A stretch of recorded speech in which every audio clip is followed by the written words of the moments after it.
Hey truckers, here is part 10 of I Have a City in an Alternate World. Let's dive into the video. A violent explosion sounded, causing the black-feathered birdmen who were licking their wounds to be shocked. Then, they all looked towards the sound in unison. On the Holy Dragon City wall in the distance, a huge metal object reflected the sunlight. It slowly rose into the sky and pounced toward the black-feathered birdman. The black-feathered birdman turned pale with fright. The terrifying massacre earlier had already made them tremble in fear. Now that they saw that this group of humans actually had metal tools that could fly in the sky, the black-feathered birdmen felt despair from the bottom of their hearts. Looking at the metal flying object that was flying at high speed, the black-feathered birdmen did not hesitate to choose to retreat and escape. They had already been frightened by the Holy Dragon City and could no longer muster the courage to resist. In an instant, these black-feathered birdmen were like a flock of chickens that had their nest blown up, fleeing for their lives. On the assault helicopter, Tang Jin, who was sitting in the driver's seat, turned his head around and looked at Qianlong, who was staring ahead without saying a word. "Do you think we should just chase after them and kill them, or should we just follow them slowly and tire them out?" Qianlong looked at Tang Jin when he heard this. His face was filled with astonishment. "Of course I'm going to exhaust them to death. I don't think that's a problem, right?" As soon as he finished speaking, the two of them looked at each other and laughed at the same time. The other members of the cultivator battle team on the plane looked around speechlessly, but they were in full agreement with the city lord and their leader's wicked idea. The birdmen who attacked today were not good people at all. If Holy Dragon City did not have powerful weapons and defenses, the Holy Dragon City would have been covered in blood by now. Against the weak human race, these foreign races would not hesitate to kill. Therefore, the best way to talk to these alien races was to kill them. The military helicopter roared and followed the panicking black-feathered birdmen at a distance. When it saw the black-feathered birdmen slowing down, it fired a round of bullets. The exhausted black-feathered birdmen were so scared that they increased their speed again, afraid that they would be hit by the bullets. In the process of the pursuit, from time to time, a black-feathered birdman would exhaust its strength and fall to the ground. Every time this happened, the cultivators on the plane would reward it with a burst of bullets to end its pain earlier. After chasing for a while, some of the black-feathered birdmen flew in other directions, trying to escape in different directions. After a dozen of them were killed, they no longer dared to run around. They could only run in the direction of Blackfeather Tower City. After about 2 hours of pursuit, a huge, straight mountain appeared on the horizon. It was surrounded by flat land, so it was very abrupt. When the remaining black-feathered birdmen saw the mountain peak, it was as if they had been injected with chicken blood. They increased their speed once again and ran towards the cliff. Tang Jin observed the huge mountain in front of him through the map view and confirmed that this should be the building of the black-feathered birdmen. This was because he saw a group of black-feathered birdmen with the same appearance flying out of the cave on the mountain peak and heading straight for the armed helicopter. The distance between this tower and the Holy Dragon City was obviously more than 100 kilometers, so it was not displayed on the Cornerstone Trading Platform's map. "Get ready, we're going to work," Tang Jin softly ordered. At the same time, he turned on the weapon operating unit and locked on the approaching black-feathered birdmen as targets. "Paw paw paw." A muffled sound suddenly rang out, and the attack helicopters began to spray fire. The large-caliber artillery bullets collided with the aggressive black-feathered birdmen, and blood and flesh exploded in the sky. Dozens of black-feathered birdmen were enveloped by the 30mm cannon as soon as they came into contact with each other. None of them were spared. The terrifying power of this weapon not only scared the black-feathered birdmen, but even the Holy Dragon City cultivators on the armed helicopters grimaced in pain. Just imagine the scene of this kind of weapon bombarding the body. That was the real death. Tang Jin flew the assault helicopter over the mountain peak and looked at the black-feathered birdmen that were on the verge of collapse. They were unable to move at all and were paralyzed. He turned his head and signaled Qianlong to kill them. Since they had already completed their mission of leading the way, there was no need for these guys to live anymore. It was definitely a dream to think that they could escape unscathed after attacking Holy Dragon City. Gunshots were heard. A large group of black-feathered birdmen who had just rushed out of the cave watched as their own people were shot and twitched a few times before dying miserably in front of them, bleeding all over. All of them roared in anger. Tang Jin could sense the fury in their eyes. They wished for nothing more than to tear him into 10,000 pieces. Don't worry. I'll send you to hell to reunite immediately. Tang Jin gently shook his head as he looked at the black-feathered birdman that was about to fly. He pressed the launch button again and an air-to-ground missile left the armed helicopter. After drawing a trajectory in the air, it bombarded the entrance of the cave. A huge explosion rang out, and the gathered black-feathered birdmen were immediately swallowed by the flames, not even their bones were left. The entire mountain peak seemed to be shaking, and boulders kept falling from the peak. Many of the black-feathered birdmen who had just run out of the cave were smashed to the ground by the boulders. The survivors looked at the cave entrance that had completely collapsed in fear, and their faces were filled with unconcealable horror and panic. Tang Jin, who was sitting on the plane, watched for a while and fired another missile. This time, the missile directly blew off the top of the mountain. A huge rock rolled down and fell to the ground after crushing a few black-feathered birdmen to death. Since the city lord of the black-feathered birdman didn't come out, I'll blow it out.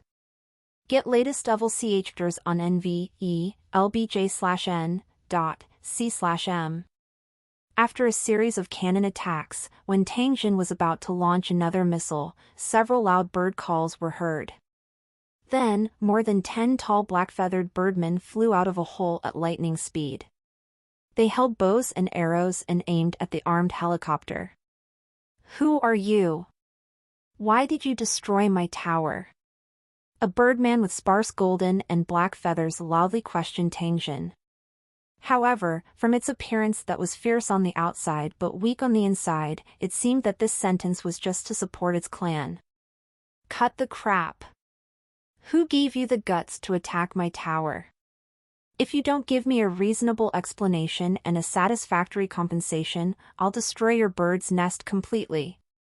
Tang Jin's voice came out from the loudspeaker. Because of the loud noise, it actually scared the black-feathered birdmen.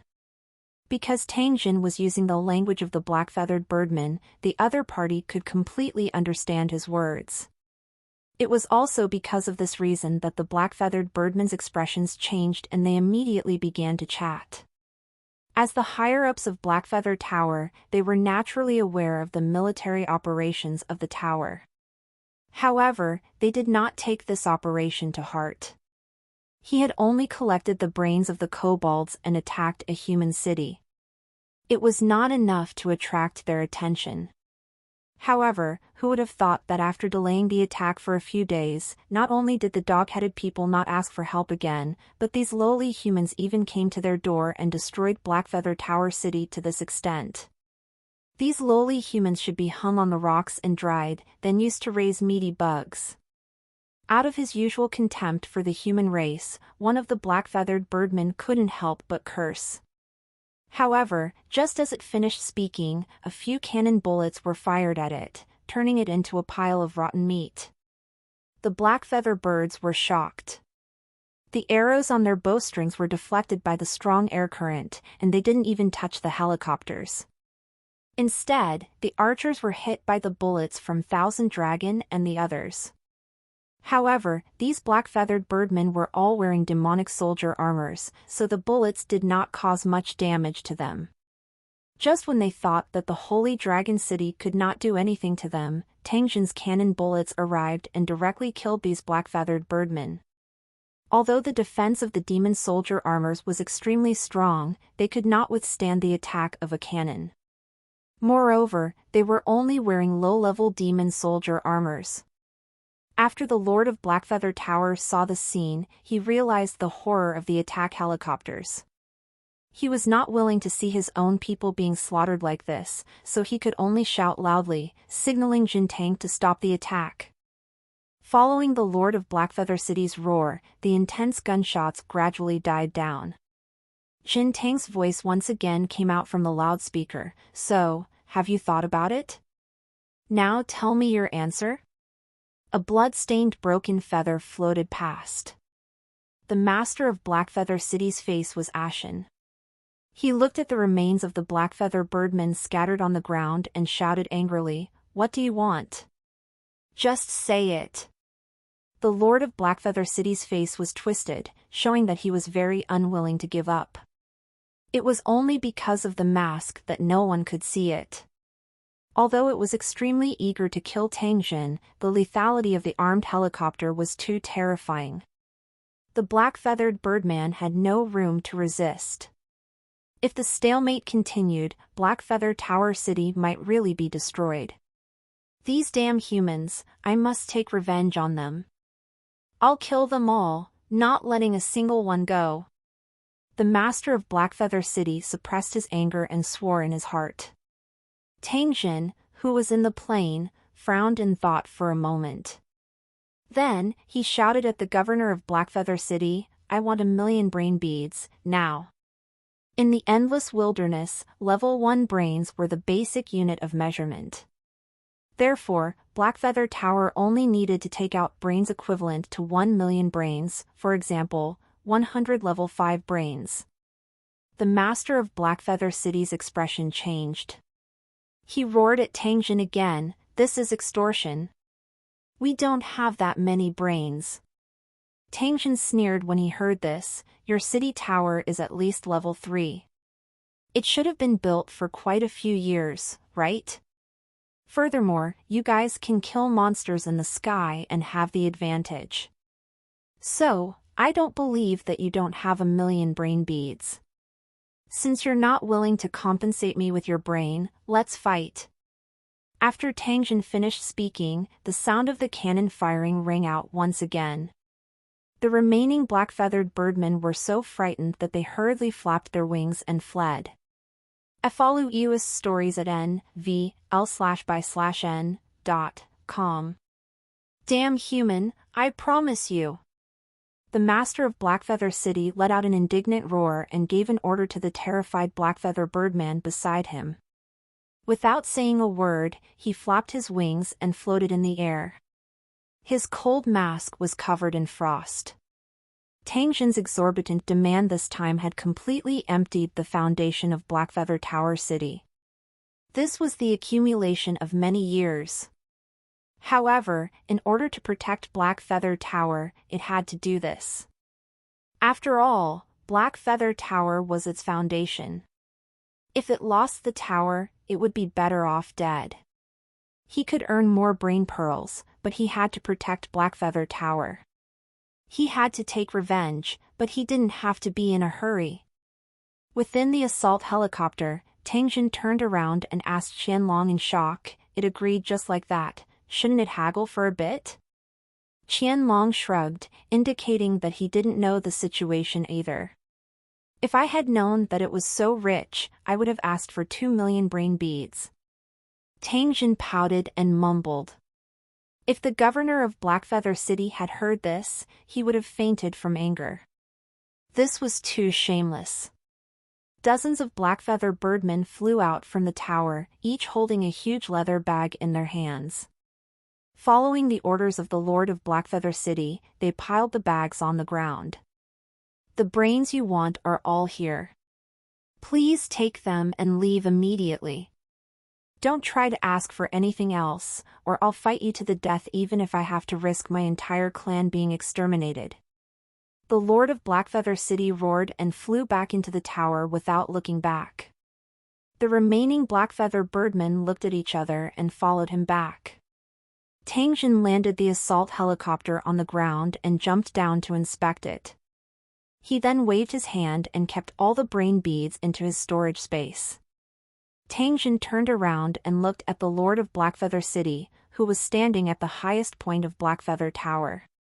He then jumped into the military helicopter and flew away under the hateful gazes of countless people.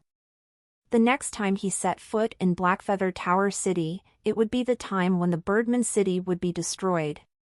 Tang Jin had never let down his guard against these damned people. This time, he had relied on the help of the armed helicopter to completely intimidate the Blackfeather Birdmen.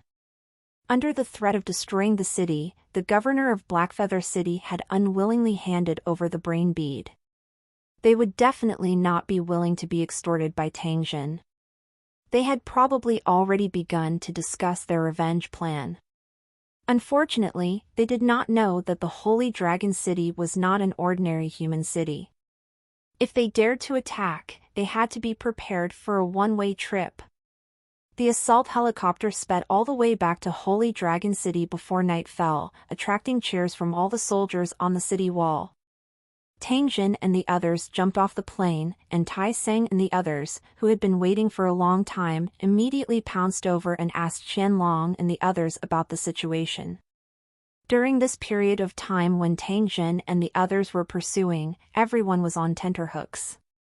Although they were very confident in the city lord's strength, there were countless accidents in the endless wilderness. No one dared to guarantee that they would never encounter any accidents in the wilderness. Now that the city lord had returned, he must have returned with a great victory. When they heard that Tang Jin had blown up the buildings of the Black-Feathered Birdmen, killed and injured many of them, and even successfully obtained 1 million brain beads, they immediately cheered in excitement. Tang Jin laughed and joked with them for a while, then walked to the ammunition box at the side and sat down. He thought about how to deal with the possible retaliation of the Black-Feathered Birdman. From today's battle, it could be seen that as long as one's cultivation was not above level 5, they would be extremely fragile in the face of guns and weapons. Even the Black-Feathered Birdmen, who were wearing low-level demonic soldier armor, could not withstand the impact of large-caliber artillery. If they were equipped with more powerful combat weapons, they should be able to guarantee Holy Dragon City's invincible position in this area. Tang Jin had many channels to get his hands on heavy weapons. However, these weapons required too much professional knowledge. The guys from the Holy Dragon City could play with rifles, but to expect them to pilot tanks and aircraft, they would have to wait until the sun rose from the west. If they could get a batch of cannons, they could easily control them, but at most, they could use them to defend the city. Therefore, the Holy Dragon City had more than enough power to protect itself, but not enough power to attack. Before a large number of talents from the original world poured in, Tang Jin could only temporarily slow down the pace of his expansion. At the same time, he could constantly improve the self-protection ability of Holy Dragon City. Even if he expanded his territory, he would at most wipe the corpse race and Black Rock City off the map. He had to speed up the progress of the cross-plane soul transmission experiment. Otherwise, who knew when Holy Dragon City would be able to reach the scale of Tang Jin's dream? This time, he had obtained quite a number of brain beads. He could upgrade the Holy Dragon City to level 3. However, before the Flashing Gold Race's sanctuary was cleared, Tang Jin did not plan to upgrade the Tower City. Instead, he chose to upgrade it together with the Underground Auxiliary City.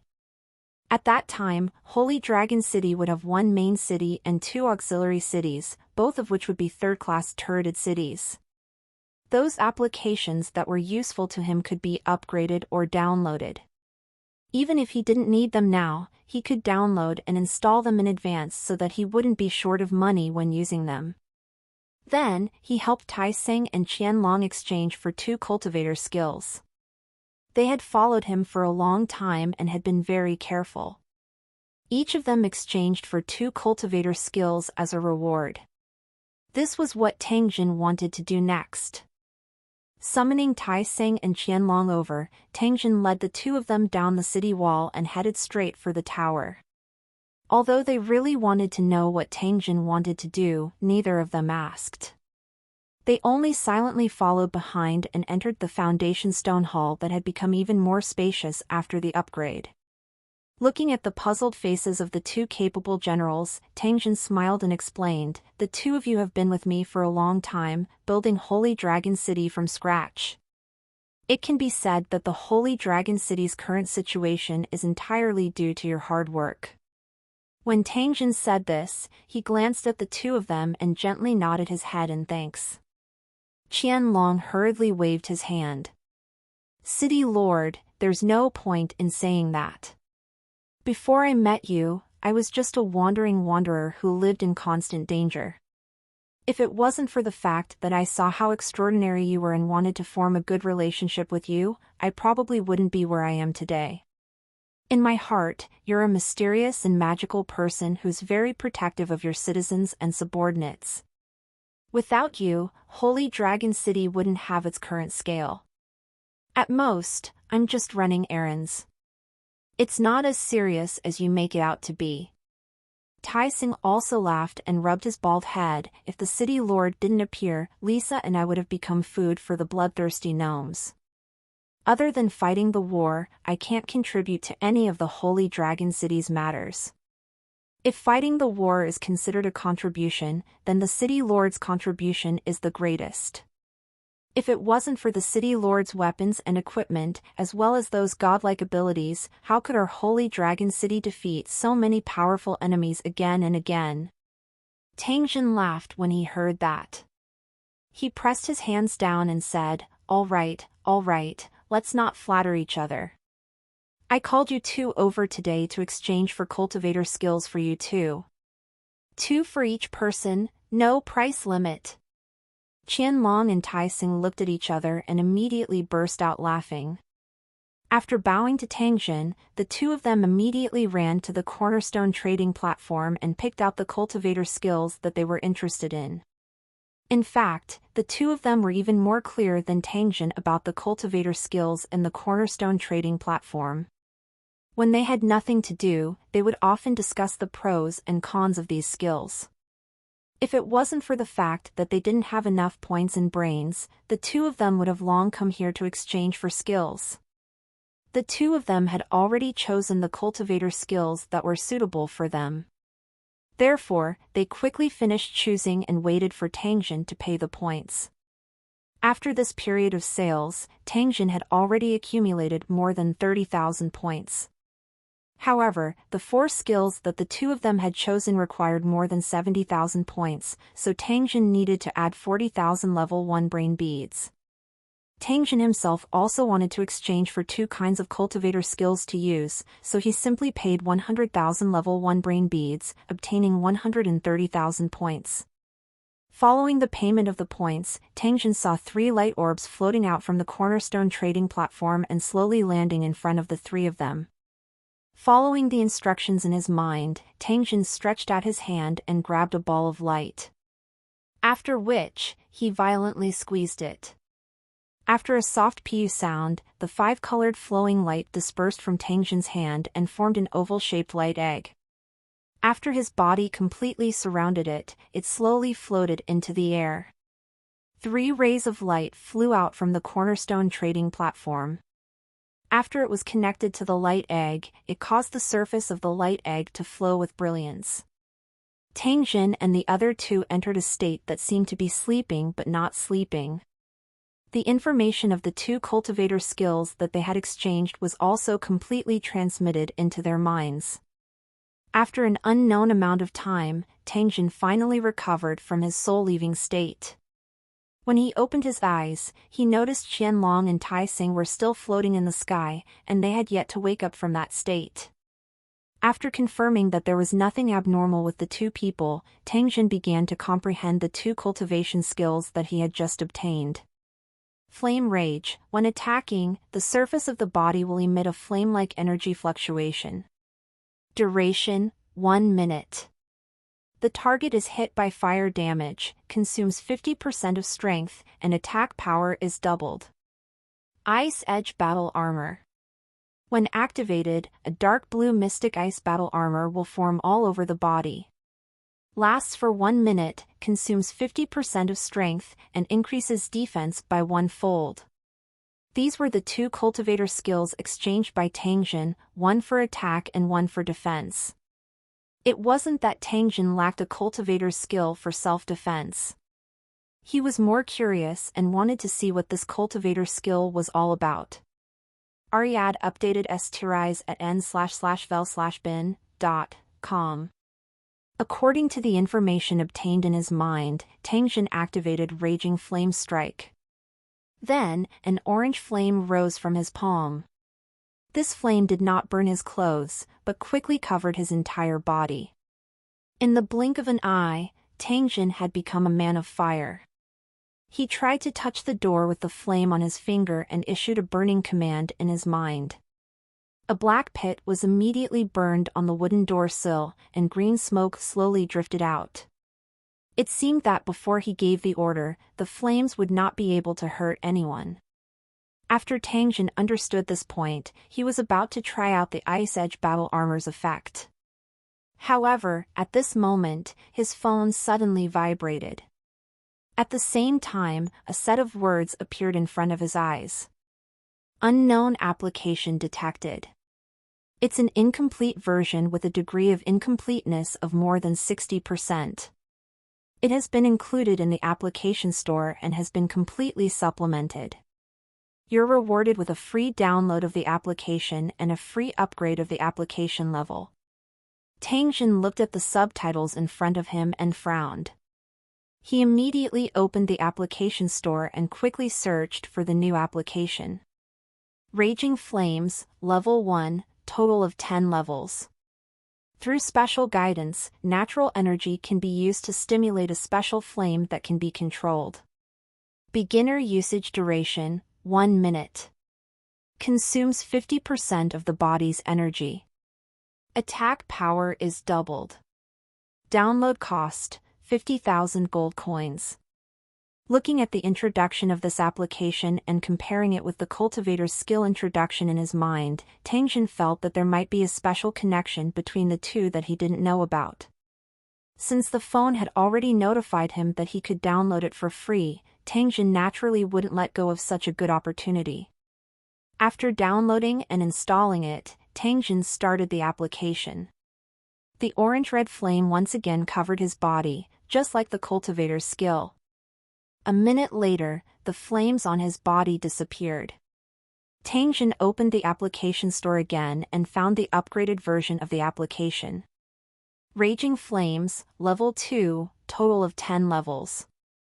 Natural energy can be guided through a special channel to stimulate a special flame that can be controlled. The basic use lasts for 2 minutes, consumes 45% of the body's energy, and the attack power is doubled. Download cost, 100,000 gold coins. With just one level up, the duration of the flame frenzy had doubled. The energy consumption had been reduced by 5%, but the attack power had doubled. Tangjin once again had a deep understanding of the heaven-defying ability of the application store. Because of the reward, Tangjin could upgrade once for free, which would save him 10,000 brain beads. After downloading and installing the upgraded version of Raging Flame Frenzy, Tangjin immediately started the application. Only this time, the flames covering his body turned yellow and white, and the temperature increased by nearly 1,000 degrees. Tangjin felt it for a while before closing the application. Then, he slowly activated the cultivator skill called Ice Edge Battle Armor. An incomparably dazzling dark blue battle armor covered the surface of Tangjin's body. As Tangjin's arms shook, two 1.5-meter-long blue ice blades appeared on his arms. They appeared incomparably sharp. As expected, a row of words once again appeared in front of Tangjin's eyes. Unknown application detected. It's an incomplete version with a degree of incompleteness of more than 60%. It has been included in the application store and has been completely supplemented. You're rewarded with a free download of the application and a free upgrade of the application level. The content of the subtitles was exactly the same as Raging Flames. Both of the cultivator skills were identified as incomplete applications by the mobile phone and were stored in the application store. With the experience from the first time, Tang Jin directly downloaded and installed the original and upgraded versions. Then, he tried to start them. This time around, the speed at which the ice armor appeared was even faster. With just a thought from Tang Jin, the ice armor that had turned a deeper color rapidly condensed on the surface of his body. At the same time, some sharp ice spikes also appeared on his shoulders and elbows. The icy saber that was condensed by his will seemed to be even sharper and more threatening. Both its sharpness and hardness had increased by a lot. Tang Jin really wanted to test out the might of these two techniques. However, he was currently inside the tower and didn't have any space to use them. It seemed like he could only wait for Qianlong and the other man to finish before he went to find a suitable testing ground. After another 10 minutes or so, Tang Jin saw the light on the surface of Qianlong and Tai Seng's bodies dissipating at the same time, and the two of them slowly landed on the ground. Qianlong and Tai Seng opened their eyes one after another with a pleasantly surprised expression. After exchanging a glance, they did not say anything and followed Tang Jin out of the tower. On an empty plot of land in the valley, Qianlong first displayed his cultivation skills. Of the two cultivator skills he had exchanged for, the first was a movement skill, which could double one's speed for a short period of time. However, this skill consumed a lot of physical strength and could not be used for a long time. The second cultivator skill was a stealth skill. It could help Thousand Dragon's body become as light as a swallow, and he could land without making a sound. After using this skill, for some unknown reason, the place he was in would become blurry, causing people to subconsciously ignore that position. After Qianlong displayed his skills, Tai Seng couldn't wait to display his cultivation skills as well. Among the two skills, one was mainly for attack. When it was used, it was abnormally violent, making people not dare to block its edge. The other skill focused on defense. It could form a gaseous armor on the surface of his body. Not only would it not affect his movement, but it could also block the attack of javelins and poisonous smoke. It was a good defensive method. After the two of them displayed their respective skills, Tang Jin also started to use them and displayed them in front of the two of them. Qianlong and Tai Seng furrowed their brows as they watched. They had also understood the two skills that Tang Jin had exchanged for. However, from the introduction, these skills were only SOSO. How could they be as powerful as the one that Tang Jin was using right now?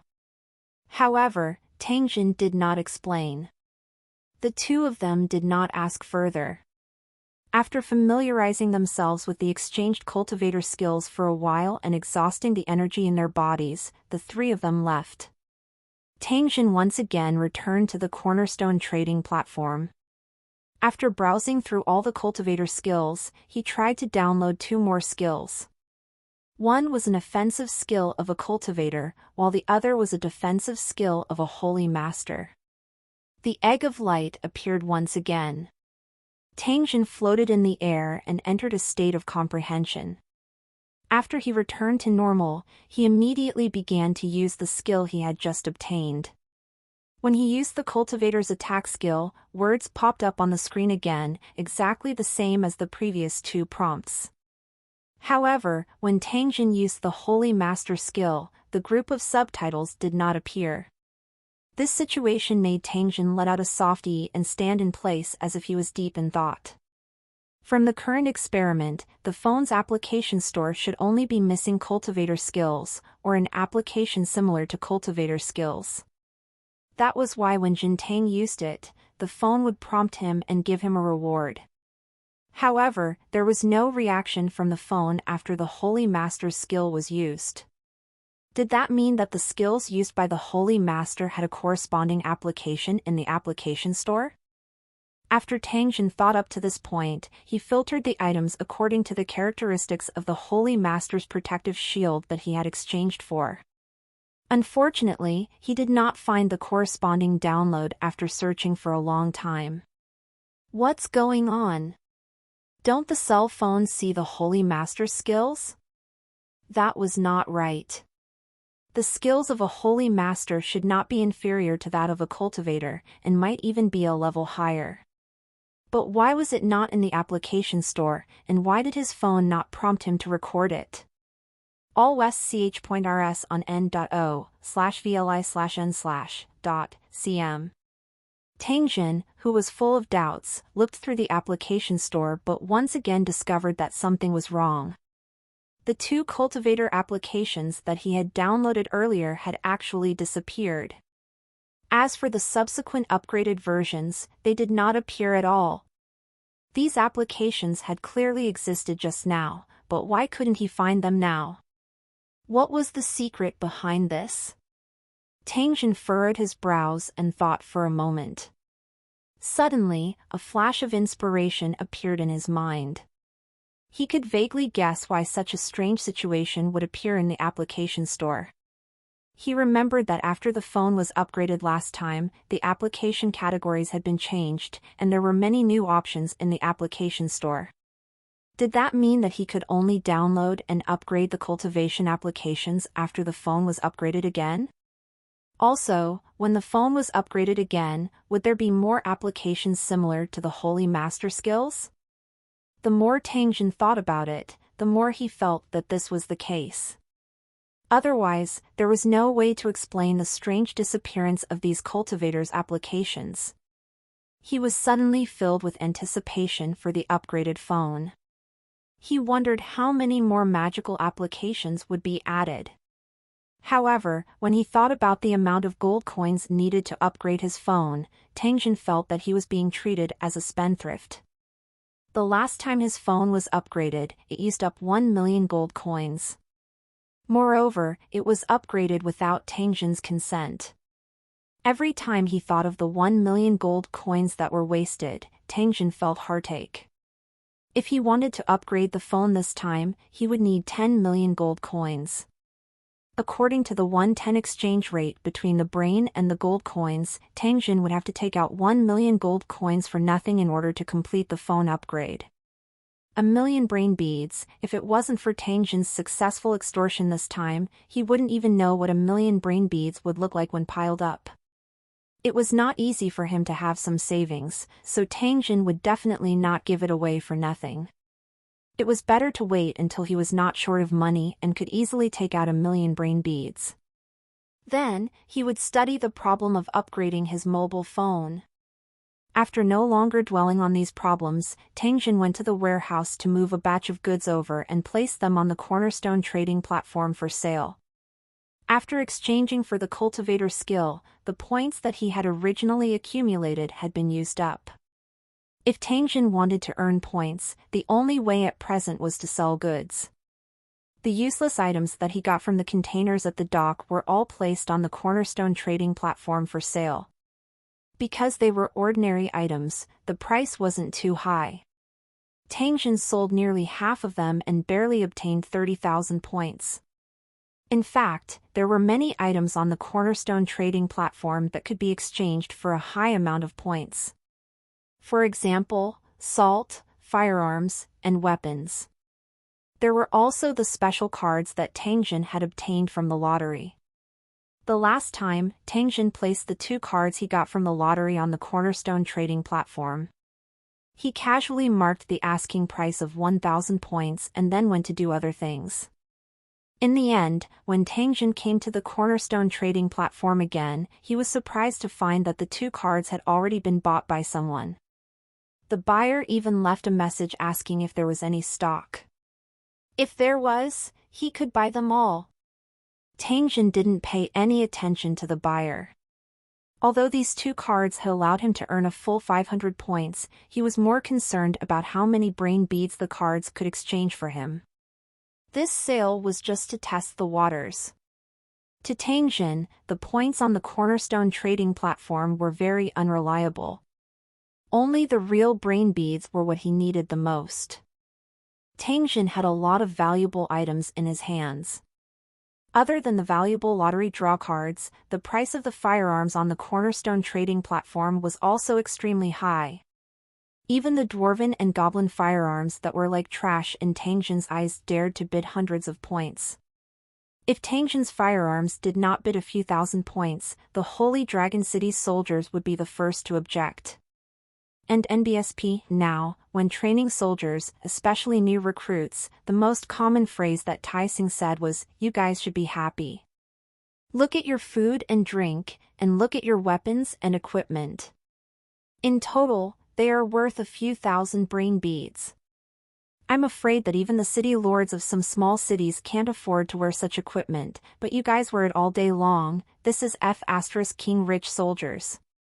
So if you don't train well and let down your nouveau riche equipment, I won't beat or scold you. I just want you to take off your equipment and leave. Don't waste such precious good stuff." After a long time, the Holy Dragon City's soldiers had developed a habit. No matter when and where, their weapons and equipment would always be as bright as new, and they would keep on maintaining them when they were free. The Holy Dragon City's soldiers were filled with pride when they wore such equipment. Tangjin wouldn't sell firearms to the outside world. This was the basis of his standing. In the future, when his manufacturing level increased, he could consider selling some refined gunpowder guns. He could completely snatch over the business of the dwarves and gnomes and let them starve. Salt was also in high demand. The price on the Cornerstone trading platform was very high, but Jintang still didn't sell it on the platform. The reason he did this was to build a supermarket and use these fist products to attract caravans from all over the world, making them trade in Holy Dragon City. In this way, the Holy Dragon City would become more and more prosperous. At that time, Tangjin would also earn more brain pearls. When the Holy Dragon City's reputation became more and more well-known, and more caravans and wanderers came here, Tangjin could carry out the next step of his plan. They were different from the natives of the original world. Most of them lived, reproduced, and lived their lives in a city. However, Tangjin had never thought that he would only guard a single city tower for his entire life. In his dream, other than having a main city, the Holy Dragon City should also have countless auxiliary cities. They would surround the Holy Dragon City's main city and form an incomparably huge cluster of buildings. As the Holy Dragon City grew stronger, it would have more and more auxiliary cities. When that time came, Tangjin would raise the threshold to become a resident of the Holy Dragon City and use another method to recruit residents. Building a city, doing real estate, and then making a lot of money. Want to become a citizen of Holy Dragon City? Sure, but please pay the brain first. He did not have a brain in his hand, yet he wanted to become a citizen of Holy Dragon City? No problem, you can take out a loan. The Holy Dragon City's Spirit Bank welcomes you. You only need to use your soul as collateral and you can obtain a large number of brain beads. The more you mortgage, the more points Tangjin will get. This is the benefit of being the city lord. He didn't want to pawn his soul, and he didn't have a brain in his hands, yet he still wanted to become a citizen of Holy Dragon City. This was also not a problem. The Holy Dragon City Market, the Holy Dragon City Auction House, the Holy Dragon City Mercenary Guild, the Holy Dragon City's Exploration Team, and the Holy Dragon City's farms and ranches all provided you with the opportunity to earn wealth and work. As long as you work hard, you can own a house and become a citizen of Holy Dragon City. It's no longer a dream. Tangjin wasn't the kind of person who would resort to military tactics. He deeply understood the logic that it was easy to conquer a country but difficult to defend it. Find the new ST ovals on n/velben.com. If the people were tired of the war after he conquered a large piece of land, and he was short of money because of the war, all his hard work would be meaningless. Having money and power, and being able to realize his own ambitions, this was the goal that Tangjin was pursuing. After walking out of the room on the Cornerstone trading platform, Tangjin slowly walked towards the back of the mountain. It didn't take long for him to arrive in front of a huge lake. There was a small island in the middle of the lake, and there was a small cave on the island. The last time he used the Terrain Transformation plugin, he had placed the entrance to the underground tunnel of the bug thieves' lair inside. Tangjin untied the small boat by the lake and paddled the small boat straight to the small island. The monster in the lake had been killed by him, and there was nothing in the lake now. Its purpose was to prevent unrelated people from approaching the island and to prevent the insects from running out of the strange insect laboratory. After landing on the small island, Tangjin entered the cave and gradually walked down along the passage filled with fluorescent plants. It did not take long before he arrived in front of the special metal building. Tangjin stood at the entrance. The door of the building automatically opened as he slowly walked in. He had already cleaned up the laboratory, and all the corpses and dirt had been thrown under the mother tree. Now, the floor of the laboratory was as smooth as a mirror, and the walls and corners were spotless. Tangjin walked in front of a row of breeding containers for eggs. After observing the squirming scorpion larvae for a while, he casually threw a handful of feed inside. This was a feed that had been mixed through a special method, and it could increase the quality and level of this strange insect. After leaving the container that was used to cultivate the larvae, Tangjin came to a transparent cabinet full of adult insects. There was a huge monster's leg bone with a dark brown scorpion lying on it. It looked very scary. These scorpions had already matured. The purpose of Tangjin's visit this time was to take a batch back and prepare to let the cultivator battle team members under Qianlong parasitize them. After picking out a few dozen scorpions, Tangjin put them in a container and checked the condition of the other insects before returning to the ground from the strange insect laboratory. In a secluded corner of the Holy Dragon City, the members of the Holy Dragon City's cultivator battle team were gathered together, waiting for Tangjin's arrival. Thousand Dragon had already told them that the city lord was going to equip them with a mysterious bug that he had gotten from the bug thieves. It was very well hidden and powerful. It was the lifelong pursuit of all cultivators to have powerful strength. However, the thought of having parasites on their bodies made them feel uncomfortable. The members of the cultivator team had all seen the corpses of the bug bandits and were very disgusted with their half-human and half-ghost looks. Therefore, they couldn't help but feel nervous, afraid that the city lord would turn them into that kind of disgusting ghost. After understanding his team members' thoughts, Thousand Dragon laughed and told them not to worry. This time, the parasites were only placed on their arms. Hearing Thousand Dragon's words, the team members finally relaxed. When Tangjin arrived, Qianlong was the first to step out and asked Tangjin to install the strange parasitic worm. It didn't take long for the strange insect on Qianlong's arm to become one with him. Under his control, the strange insect spat out a poisonous thorn and shattered a rock. After seeing the scorpion's power, the cultivator battle team's members revealed happy expressions. They impatiently asked Tangjin to place the strange parasitic worms in them. After busying himself for a while, all the members of the cultivator battle team had parasitized the scorpion's strange insects. After Tangjin explained how to store energy in the scorpion's body, he bade farewell to the members of the cultivator battle team who continued to cultivate and returned to his original world alone. The main purpose of returning to the original world this time was to make a set of special armor and weapons for the ogres. If it was in the Ice Bear Alliance, Tangjin didn't need to worry about this kind of thing at all. As long as he explained his request clearly, a large group of people would run around to help him get everything done. However, Tangjin was currently in the Pickle Nation, and the only person he could command was the purchaser Xiaofeng. Unfortunately, the gap between this guy's ability and Ivanov's was like the difference between heaven and earth, so Tangjin did not plan to count on him. Tangjin would be satisfied as long as he could deal with his food and supplies. Unlike ordinary armor, ordinary metals were not suitable for making weapons and armor for monsters like ogres. Otherwise, these armor and weapons could be worn out and damaged in a few days. The ogre armor was very large and seemed to have a simple structure, but it involved a lot of mechanical processing procedures. There were many parts that needed to be punched and forged.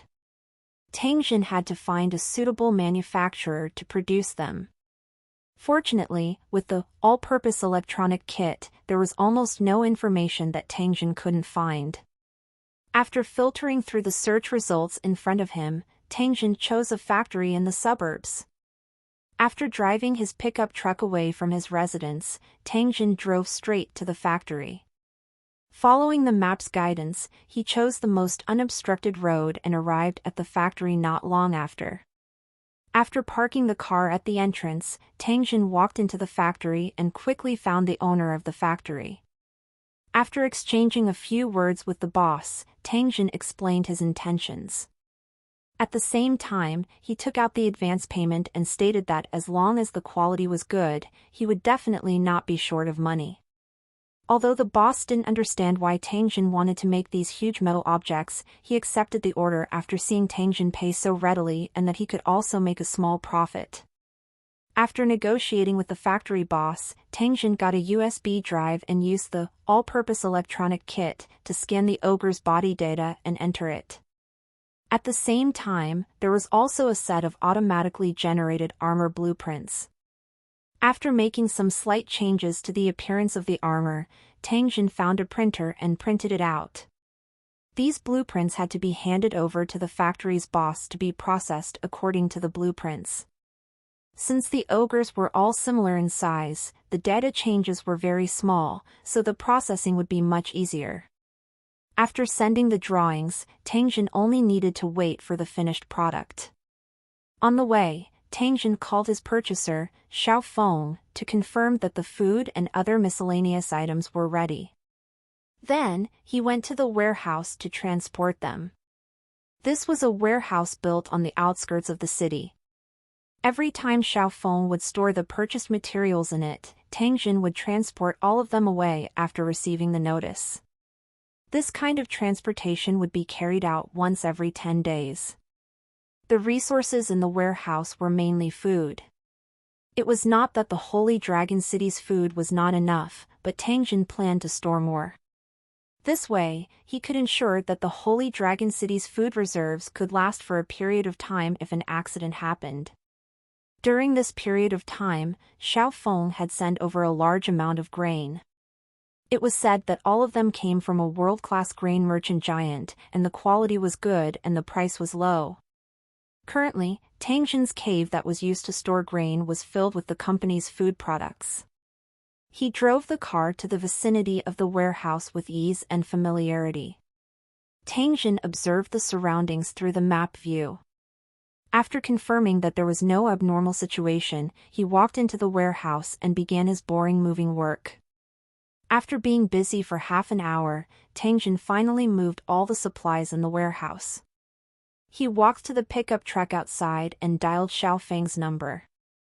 The other party quickly picked up, and Xiao Feng's respectful voice came from the phone, "What's your order, boss?"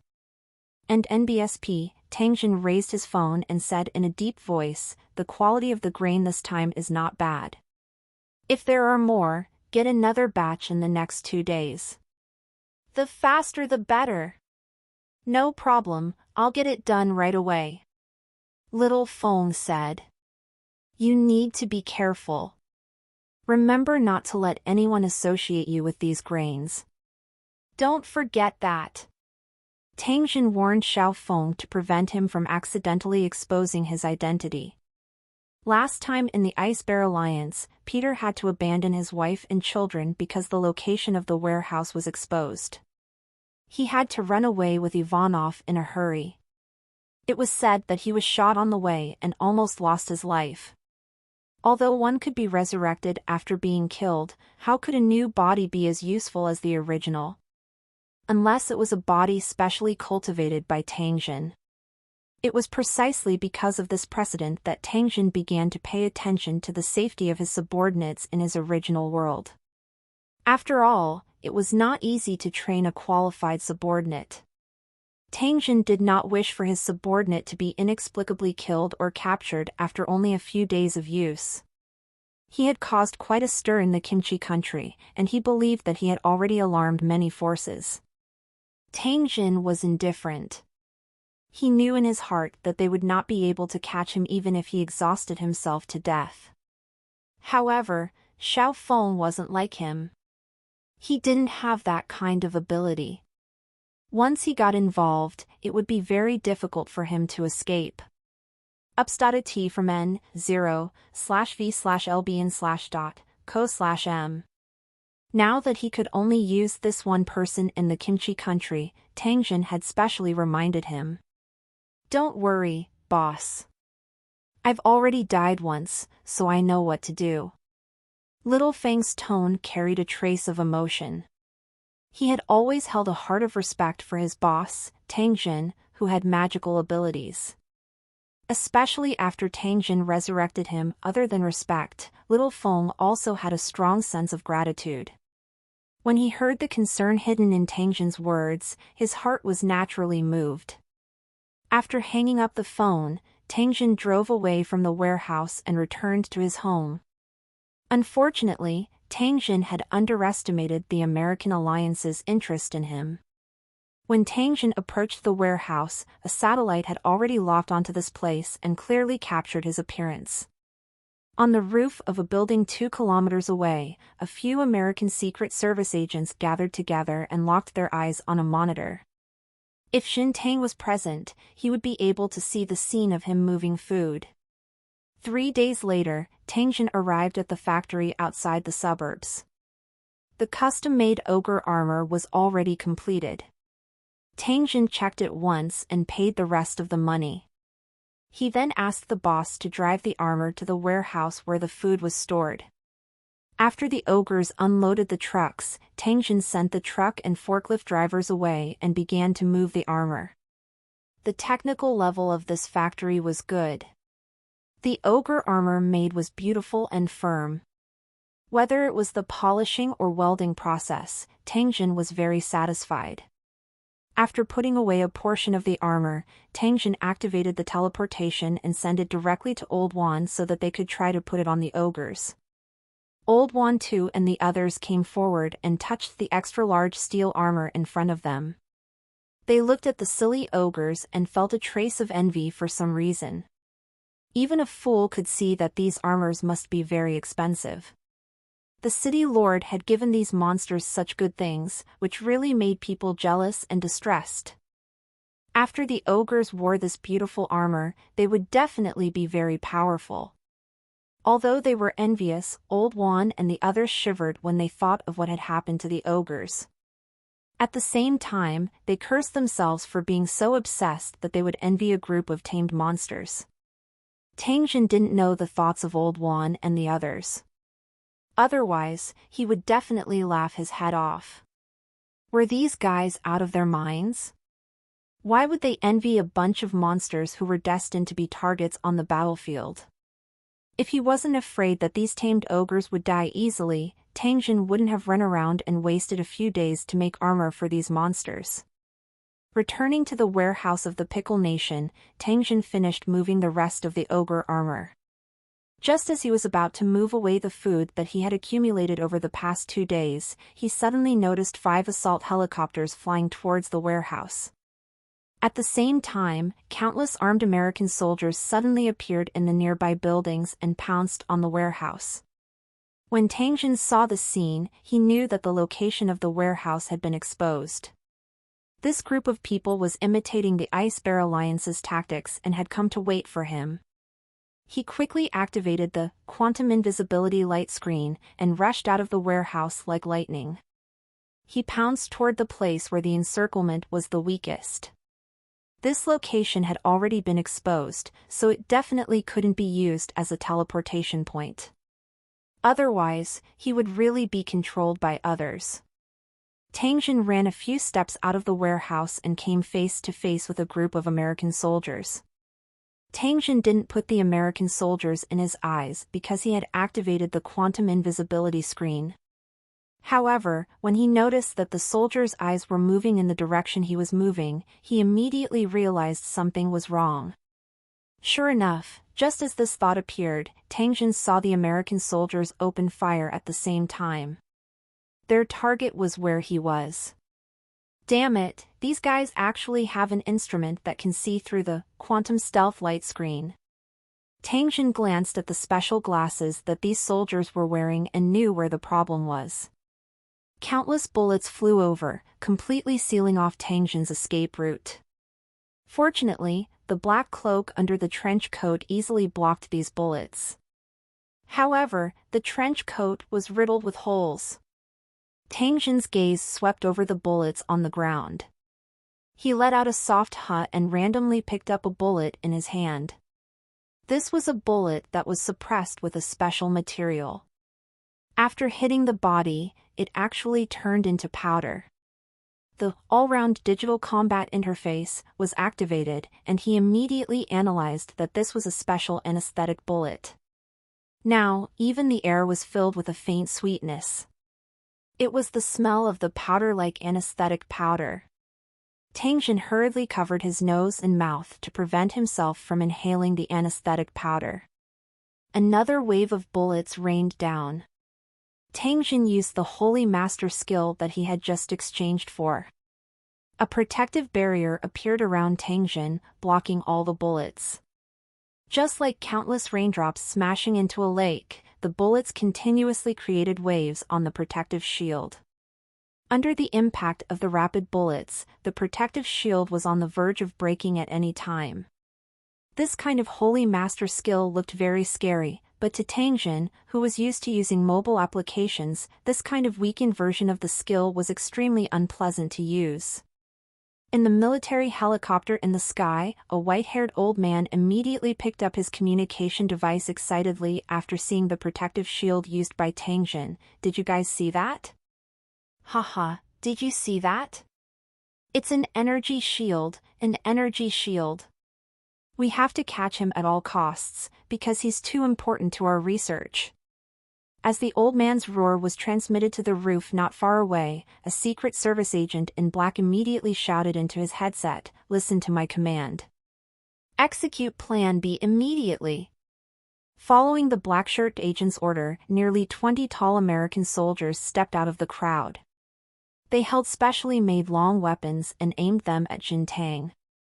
Streams of electric current shot out from these weapons. They drew crooked curves in the air and wrapped around Tang Jin's protective shield. Pa! Tang Jin seemed to have heard a soft sound. Soon after, the protective barrier suddenly shattered. At the same time, those twisting electric snakes also bound his body. A numb and dizzy feeling assaulted his mind. What a powerful thing, I almost fell for it. Tang Jin's heart skipped a beat when he felt the strange feeling in his body. He endured the discomfort and took out 2 rifles. He then began to fire at the strange-looking American soldiers. Intense gunshots rang out and the soldiers surrounding Tang Jin immediately fell. Most of them looked for cover nearby and threw strange grenades that were emitting electric light in all directions. This strange electric current made Tang Jin feel uneasy. He didn't dare to continue fighting and immediately activated the map teleportation plugin. It had exceeded Tang Jin's expectations. His teleportation this time around did not succeed. At the same time, the words appeared in front of Tang Jin's eyes. There is a special energy interference in the surroundings, causing the application to be unable to be activated normally. Cracking is in progress. Please wait. F***CK, these American guys are really powerful. They actually found a way to interfere with my teleportation. After figuring out the reason for the failed teleportation, Tang Jin was no longer anxious. Since this group of people wanted to catch him, he would play with them for a while and let them understand the situation. It was not that easy to take advantage of him. Tang Jin scanned through his application list and immediately activated the Ice Edge Battle Armor. A completely sealed dark blue armor appeared on the surface of Tang Jin's body. "Oh my God!" the American soldiers cried. "I'm seeing things!" "Cool," he rushed forward with large strides. Bang! Tangjin's legs exerted strength and his entire body immediately rose into the air, directly landing on the top of the warehouse that was nearly 7 meters high. With a shake of his arms, 2 crystal-clear ice sabers appeared on his forearms. Under the sunlight, they looked delicate and strange. An assault helicopter was very close to the warehouse. Tangjin turned his head and glanced at it. He immediately flew up on the roof. He was like a blue lightning bolt, passing through the dense rain of bullets and flying towards the assault helicopter. The pilot of the assault helicopter turned pale with fright when he saw Tangjin pouncing toward the plane. He immediately pulled the control stick and pulled it up with all his might in an attempt to avoid Tangjin's attack. However, how could his speed be compared to Tangjin, who was a rank 5 cultivator? The dark blue ice blade directly cut into the back of the assault helicopter.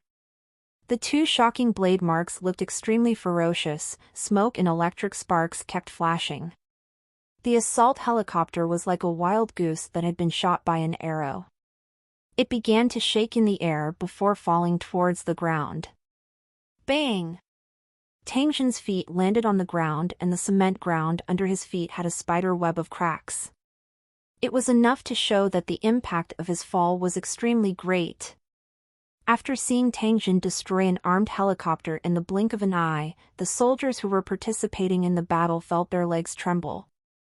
The scene in front of them was like a scene from a sci-fi blockbuster.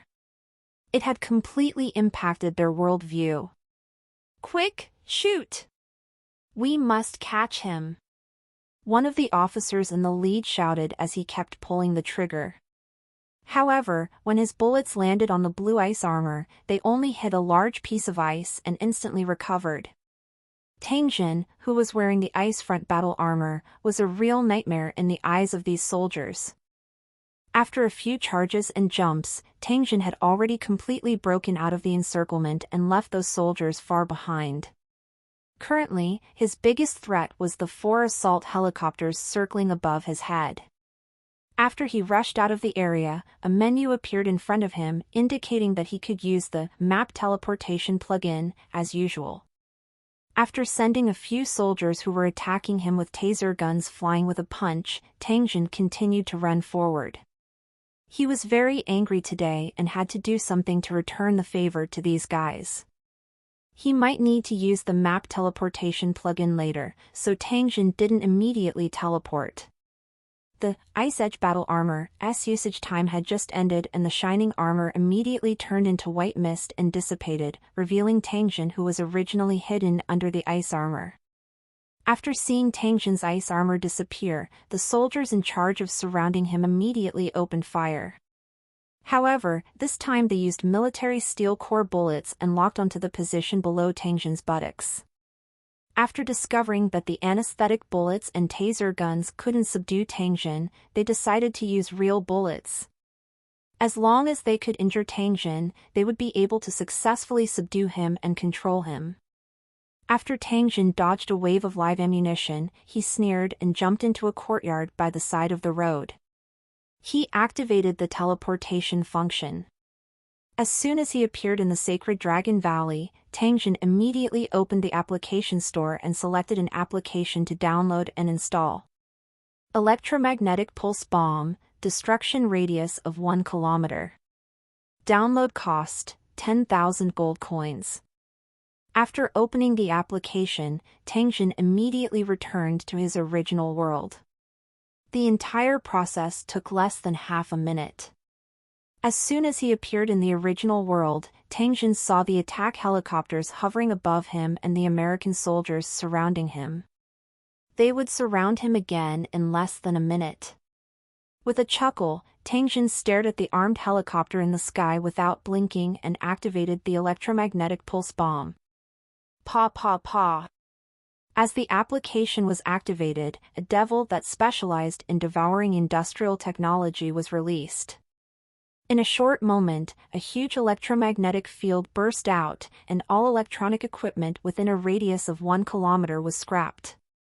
Exclamations sounded from different places at the same time. The power was cut off, communication was cut off, phones were burnt, the special glasses worn by the American soldiers were all burned, the cars on the ground were out, and the helicopters in the sky were on the verge of collapse. The whole world seemed to have quieted down. In the fallen military helicopter, the white-haired old man saw Tang Jin activate the quantum invisibility light screen and disappear without a trace again. He couldn't help but angrily roar, "Damn it! Damn it! So close, so close. Who can tell me why he has a high-frequency microwave bomb, and why it's so powerful?"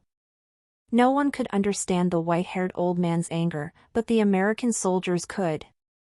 All electronic devices within a kilometer radius were disabled. Countless people rushed out of their houses and ran to the streets. While they searched for the cause of the accident, they also found the depressed American soldiers with loaded guns. Nearly 1,000 people were dispatched at once, all equipped with the latest special glasses, special anesthetic bullets, and special interference devices and special firearms. Such a scale and investment could be considered luxurious. However, as long as they captured that mysterious Asian Alliance kid, they would be able to receive excessive returns. This guy had too many secrets. So far, they had discovered many obvious and magical abilities such as teleportation, energy shield, invisibility, and superpowers. It could be said that this guy was a human-shaped treasure. If they could capture him and study him, even if they could only figure out one magical ability in the end, it would still be a very profitable thing. New Estirise at n/vel/b/i/n.co. It was a pity that man's plans did not go as well as God's plans. This guy had actually escaped unscathed under the siege of so many soldiers. At the same time, he disabled all the electronic equipment in the vicinity, causing the few assault helicopters in the sky to fall to the ground. All the soldiers who participated in the siege had the image of the dark blue armor in their minds at the same time. They sighed and shook their heads, losing confidence in whether they could defeat such a magical figure. Tang Jin unhurriedly walked along the road. His destination was extremely clear. It was the military base that he had visited the last time. This time, they had made him embarrassed, so he had to get back at them no matter what. There was no need to do things like causing destruction. There was not much meaning in doing so. It was far more practical to move some things to calm down. It was both satisfying and beneficial. As he had visited this place not long ago, Tang Jin was familiar with the terrain of the entire base. Not long after, he found a warehouse. He did not care what was stored inside as he buried his head and started moving it. After moving this warehouse, Tang Jin continued to move to the next warehouse and continued to move. The Holy Dragon City's residents saw the city lord's gloomy face, appearing in the square every once in a while, releasing a pile of things and then quickly disappearing, and they all started whispering to each other. Hee hee. Resident A covered his mouth and laughed slyly. Did you see that? Another blind guy has offended the city lord. How did you know? Resident B asked curiously. Hee hee, how would I know? Resident A said with disdain. From your words, I can tell that you've just joined Holy Dragon City. Am I right? Resident B nodded. That's right. I've just joined Luqing. Can you please enlighten me, brother? Resident A nodded in satisfaction and said, This is an old habit of the city lord. As long as someone provokes him, he will empty the unlucky person's house, leaving not a single grain of rice behind. After saying that, Resident A craned his neck and looked around.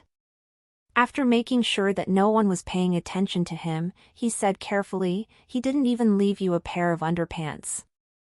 Last time, I don't know which city was blind and offended the city lord, so the city lord directly emptied that city. The most important thing is that the city lord brought back a room full of underwear. I guess he brought back the underwear of all the men, women, old and young in the city. After saying that, This guy even pulled open his pants and said, "Look, this is the underwear that the city lord brought back last time. I also sent a message. You should understand this time, right?" Resident B nodded his head after looking at it. At the same time, he subconsciously tightened his belt. He was not used to the city lord's habit of stealing other people's underwear. The distance between the two was quite far, and Tangjin was busy moving things, so he didn't hear the conversation between the two. Otherwise, Tangjin would have stuffed these two guys into the ogre's cage. It was said that rumors stopped at the Wise, but the Holy Dragon City was a bunch of uncouth guys who loved to spread rumors, and the more mysterious, the better. Many legends that had no traces were blindly created by this group of guys. I'm afraid that after today, all the residents of the Holy Dragon City will know about the city lord's hobby.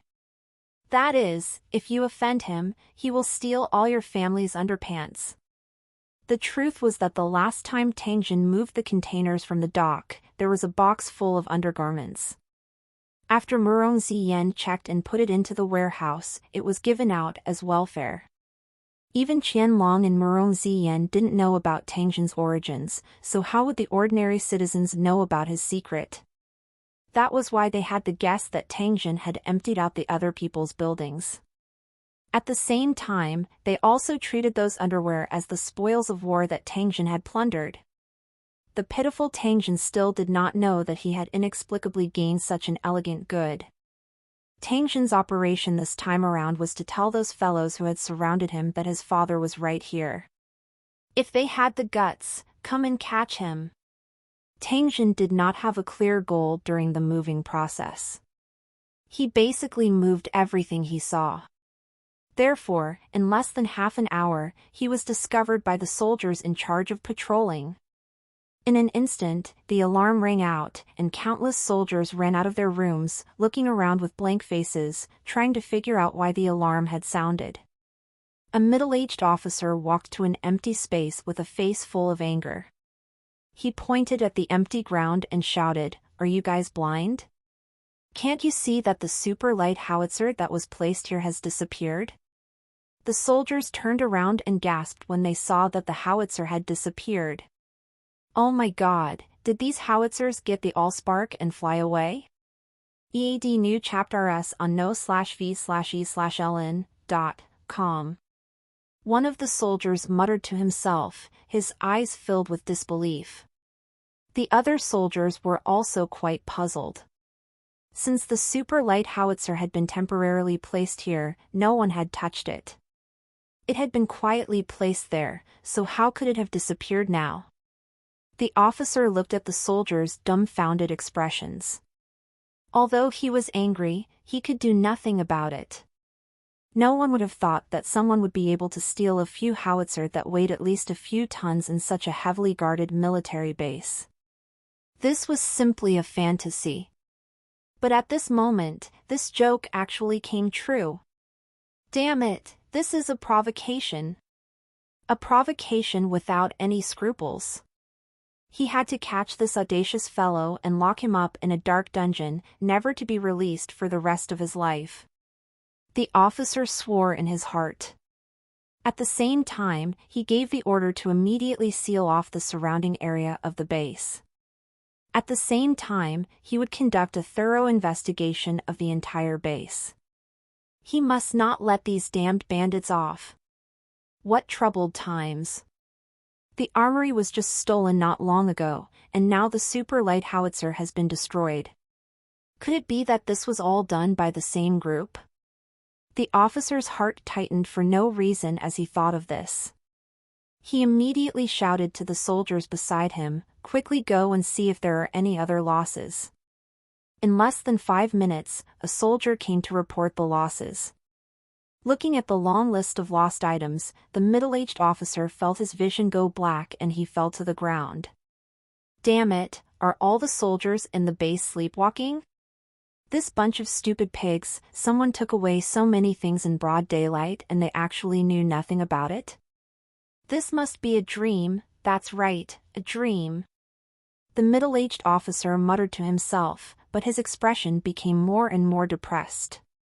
Due to certain reasons, this military officer didn't know of Tang Jin's existence. He also didn't know that he had suffered such a huge loss this time because he had been completely tricked by his own teammates. His teammates tried their best to catch Tang Jin. In the end, they didn't catch him, but Tang Jin instead moved his belongings to demonstrate his power. For the middle-aged officer, this was purely an unexpected disaster. An unlucky person like him was the target of this. The Holy Dragon City square was once again filled with a mess of things, almost occupying the entire square. And NBSP, Tai Sing was very experienced as he led his soldiers to look after the items. The soldiers formed a circle and pointed at some of the items curiously. The tycoon captain was sitting in a military jeep with an automatic rifle on his back.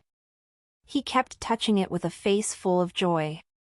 In the end, he couldn't suppress the love in his heart and smiled at Tyson. "Boss, look at this car, it's so suitable for me to drive. Can you let me drive it?" "Don't worry, I'll definitely maintain it carefully and clean it at least twice a day." Tai Sing angrily dragged the rich captain out of the car and sat on it. "You want to drive? Save it. I want to drive too. You better go back and be your machine gunner. Why are you always thinking about it? Do you think a big-headed soldier like you can drive this kind of car?" The rich captain was unconvinced and shouted, "Leader, that's not right. Didn't you say that a soldier who doesn't want to be a soldier is not a good soldier? I want to be a soldier, so I can drive this car." Tai Sing laughed out of anger and jumped out of the car, kicking the rich captain's butt. "What this and that, you should figure out what that is first, then come over and talk nonsense with me." While Tai Sing and the rich captain were chatting, the soldiers were surrounding a tank and sizing it up. They were all wondering if this thing was hollow or not and what the big metal pipe in front was for. "I'm guessing that this is used to attack the city. The metal pipe at the front is used to hit the gate. When the time comes, we just have to push this metal thing down the city and it will definitely knock a hole in the gate."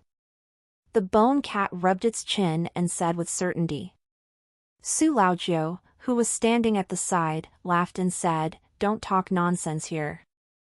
This thing doesn't have wheels. How can you move such a heavy iron lump? I think it's like a cannon.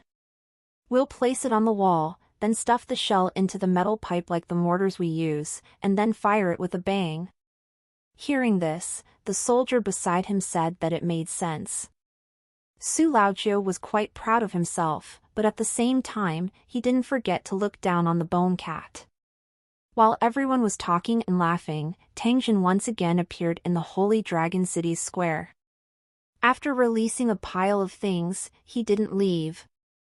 Instead, he walked forward with a smile and carefully examined the harvest this time.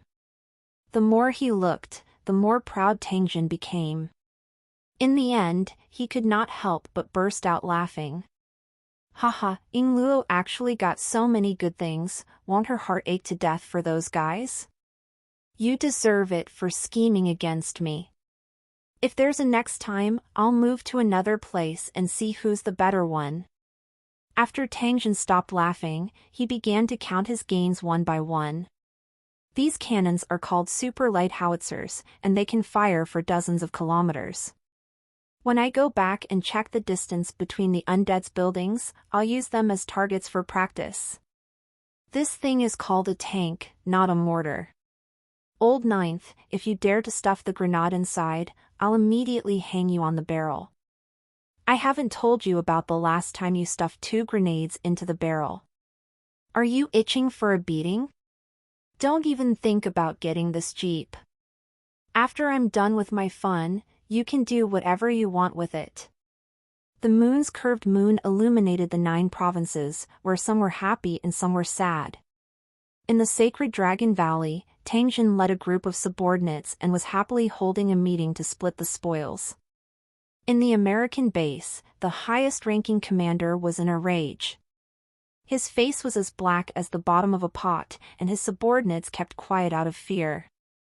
100 miles away, in Blackfeather Tower, a group of black-feathered birdmen were gathered together, studying a plan to take revenge on Holy Dragon City.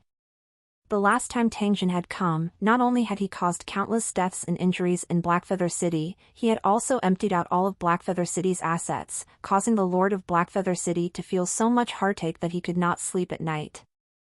If they didn't take revenge, the Darkwing tribe would never be able to raise their heads in front of the other non-human races.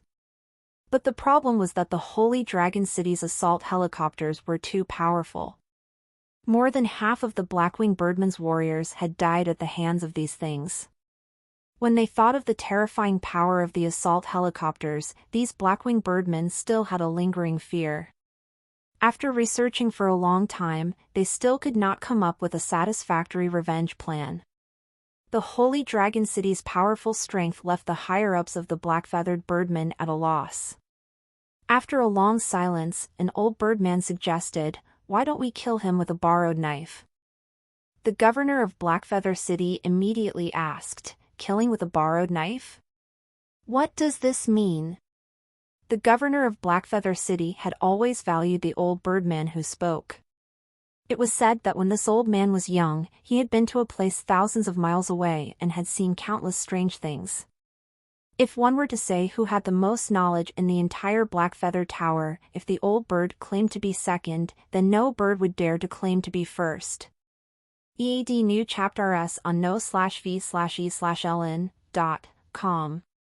If not for the fact that his father was the previous governor of Blackfeather City, the current governor would most likely be this old bird. Seeing that all the black-feathered birdmen were looking at him, the old birdman coughed smugly and drank a cup of morning dew water before he said slowly, "The so-called killing with a borrowed knife means that we don't need to show our face, but use other people's means to achieve our goal." Seeing the confused expressions on the birdmen's faces, the old birdman continued, "This is a saying from a human city thousands of miles away. It's very wise. In addition, they have many other wise words. They are incisive and wise, which makes people admire them." The master of Blackfeather City suppressed the urgency in his heart and said to the old bird, "Mr. Yaoyu, please don't talk about irrelevant topics. Please tell me your plan." The other black-feathered birdmen nodded at the same time. They couldn't stand this old man's tantalizing look the most, and they wanted to beat his beak off. The old birdman, Yaoyu, chuckled when he heard this. He then retracted his smile and looked at the master of Blackfeather City with a serious expression. "City Lord, are you sure you want to take revenge on Holy Dragon City? I have to remind you that the Holy Dragon City is not to be trifled with. If you are not careful, the foundation of Blackfeather City that has been built for hundreds of years will be in danger." "All right, I know what you're saying. I'm just asking you what your plan is." The master of Blackfeather City waved his hand impatiently. There was a hint of anger in his voice. It was clear that he had been blinded by hatred. The residents were killed, their brains were stolen, and the buildings were blown up. Everything that had happened made the Lord of Blackfeather City's face burn. It also made him feel that he had failed as the Lord of the city. Recently, it seemed that every resident had been looking at him with a strange look. This had never happened before. However, the Lord of Blackfeather City had never thought about how proud he had been in the past, and had never paid attention to the eyes of the residents when they looked at him. The suspicious master of Blackfeather City felt that his dignity had been damaged. These few days, he had lost his temper from time to time, and his bad temper had been revealed. However, the more this was the case, the more the residents of Blackfeather Tower City feared the Lord of Blackfeather City. They were afraid of provoking him and suffering an undeserved disaster. This was a vicious cycle. The atmosphere of the entire Blackfeather Tower City became more and more tense. Every resident was trembling with fear. In the Lord of Blackfeather City's heart, although he admitted that the Holy Dragon City was very strong, they did not have the power to destroy Blackfeather Tower. What they were relying on was nothing more than that flying metal lump. As long as that metal lump was delayed or destroyed, Holy Dragon City would still be a lowly human that the Darkwing tribe could slaughter. The old birdman sighed in his heart and took a deep breath. We can't make an appearance on this matter. Otherwise, if we fail, the Holy Dragon City will inevitably come knocking on our door again, so we have to kill with a borrowed knife. In other words, we have to find a way to get a group of powerful guys to attack Holy Dragon City. This way, whether we succeed or fail, it has nothing to do with Blackfeather Tower. The governor of Blackfeather City's eyes lit up when he heard that. He nodded in satisfaction and said, "Haha, good idea. Good idea. No wonder you are the most knowledgeable Darkwing tribe in the city." After a few loud laughs, the governor of Blackfeather City asked, "Since you've come up with this idea, I'm afraid you've also thought of who to use as a blade to attack Holy Dragon City, right?" The old birdman nodded and said softly, "Naturally." "Then tell me, who are we using?" After the old birdman pointed in a certain direction, he looked around and saw that all the birdmen had blank expressions. He chuckled and said, "Four-legged dragon of the Jifeng Valley." The master of Blackfeather City frowned, but after a moment, he suddenly realized what was going on. He could not help but laugh out loud. Everyone could feel the joy and comfort in his laughter. Jifeng Valley, also known as White Bone Cliff, was filled with strange rocks, lofty peaks, and white bones everywhere. In this dangerous area, there lived a group of ferocious carnivorous monsters called the Four-Legged Flying Dragon. They had a huge body, a ferocious appearance, 2 wings, 4 legs, and could fly above the ground. It was said that they were the descendants of some super monster.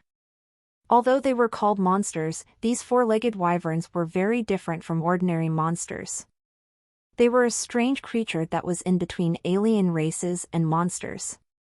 Every four-legged wyvern was at least level 3. Most of them were level 4, and there were very few level 5 wyverns. As for Lord-tier wyverns, no one had seen them yet. These four-legged flying dragons were extremely territorial. Once they discovered any foreign creatures entering their territory, they would immediately attack in a group, tearing them apart and devouring them.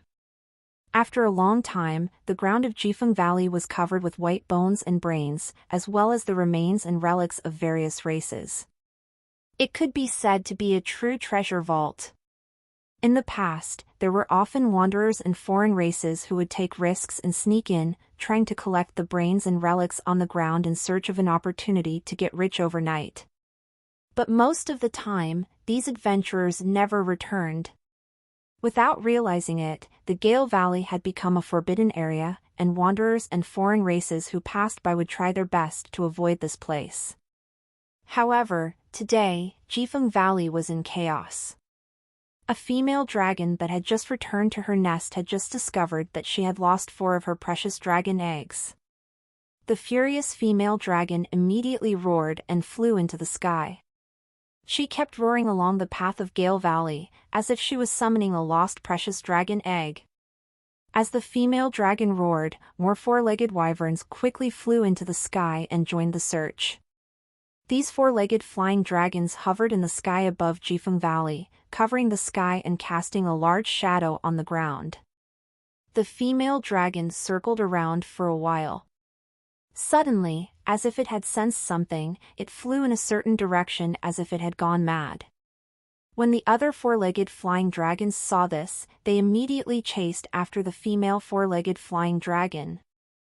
These four-legged flying dragons flew across the sky in groups, causing the low-level monsters on the ground to shiver in fear. They all lay on the ground, looking like they were waiting to be slaughtered. In a certain valley, a cyclops that was more than 10 meters tall was holding a huge leg bone in his hand. He roared at the four-legged wyvern that was flying in the sky and even threw a huge rock into the sky. The four-legged wyverns seemed to know that the huge level 5 monster was not to be trifled with, so they carefully avoided the flying boulders and left the territory of the cyclops as soon as possible. After flying for a while, the female dragon at the very front seemed to have discovered something. It let out an angry roar and pounced towards a building in front of it with all its might. The four-legged wyverns that were following closely behind also roared in unison. Their vertical pupils suddenly contracted, and they suddenly increased the frequency of their wings flapping, quickly chasing after him. In the Holy Dragon City, Tang Jin sized up the big bird egg that the residents were holding in their hands and asked again, "You're saying that you found these eggs in the back valley, and when you found them, 2 of them had already been smashed by rocks?" The resident in front of him nodded respectfully and replied, "Yes, City Lord." Tang Jin nodded when he heard this and indicated for the residents to leave. He walked to the table, touched the big egg with his hand, and then looked at the 2 strange birds in the broken eggshell. He said to himself, "This is strange. There shouldn't be any big birds of this size near Holy Dragon City.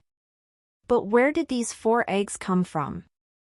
Tang Jin, who was filled with doubt, turned to the map to see if there were any large birds around. At this moment, he suddenly saw a group of wyverns pouncing towards the Holy Dragon City. At the same time, at the edge of the map, 2 sneaky black-feathered birdmen were quickly flying away. Tang Jin immediately understood the cause and effect after seeing this scene. He coldly snorted and a killing intent suddenly appeared on his face. "Birdmen of Blackfeather City, you're courting death." As the 4-legged flying dragon approached, the alarm above Holy Dragon City sounded again. All the city guards entered battle mode. Looking at the black mass of 4-legged flying dragons in the sky, Tai Seng's expression was solemn. After putting down the binoculars in his hand, he turned to look at the various combat teams behind him and shouted, "Once these monsters enter shooting range, open fire immediately. There is no reason between us humans and monsters." Read latest chapters at n/velbi.co/m. As soon as it finished speaking, a 4-legged flying dragon let out a low roar and swooped down towards the Holy Dragon City, its thin and sharp claws aiming to grab Tai Seng. Tai Seng was right, there was no reason between humans and monsters, especially for a savage monster like the 4-legged flying dragon. The only thing the 4-legged wyverns wanted to do when they smelled the dragon eggs breaking was to tear up all the weak creatures on the ground and swallow them. As for the explanation, the noble and conceited 4-legged flying dragon didn't need an explanation. The black-feathered birdman's scheme had succeeded. From the very beginning, the battle between Holy Dragon City and the 4-legged flying dragon was destined to be inevitable. When the 4-legged flying dragons entered their attack range, all the weapons on the city wall opened fire at the same time. Countless metal bullets flew into the sky, dealing an unexpected blow to the 4-legged flying dragons. Blood splattered all over the 4-legged flying dragon's body, and the excruciating pain struck, causing the 4-legged flying dragon's formation to be in chaos.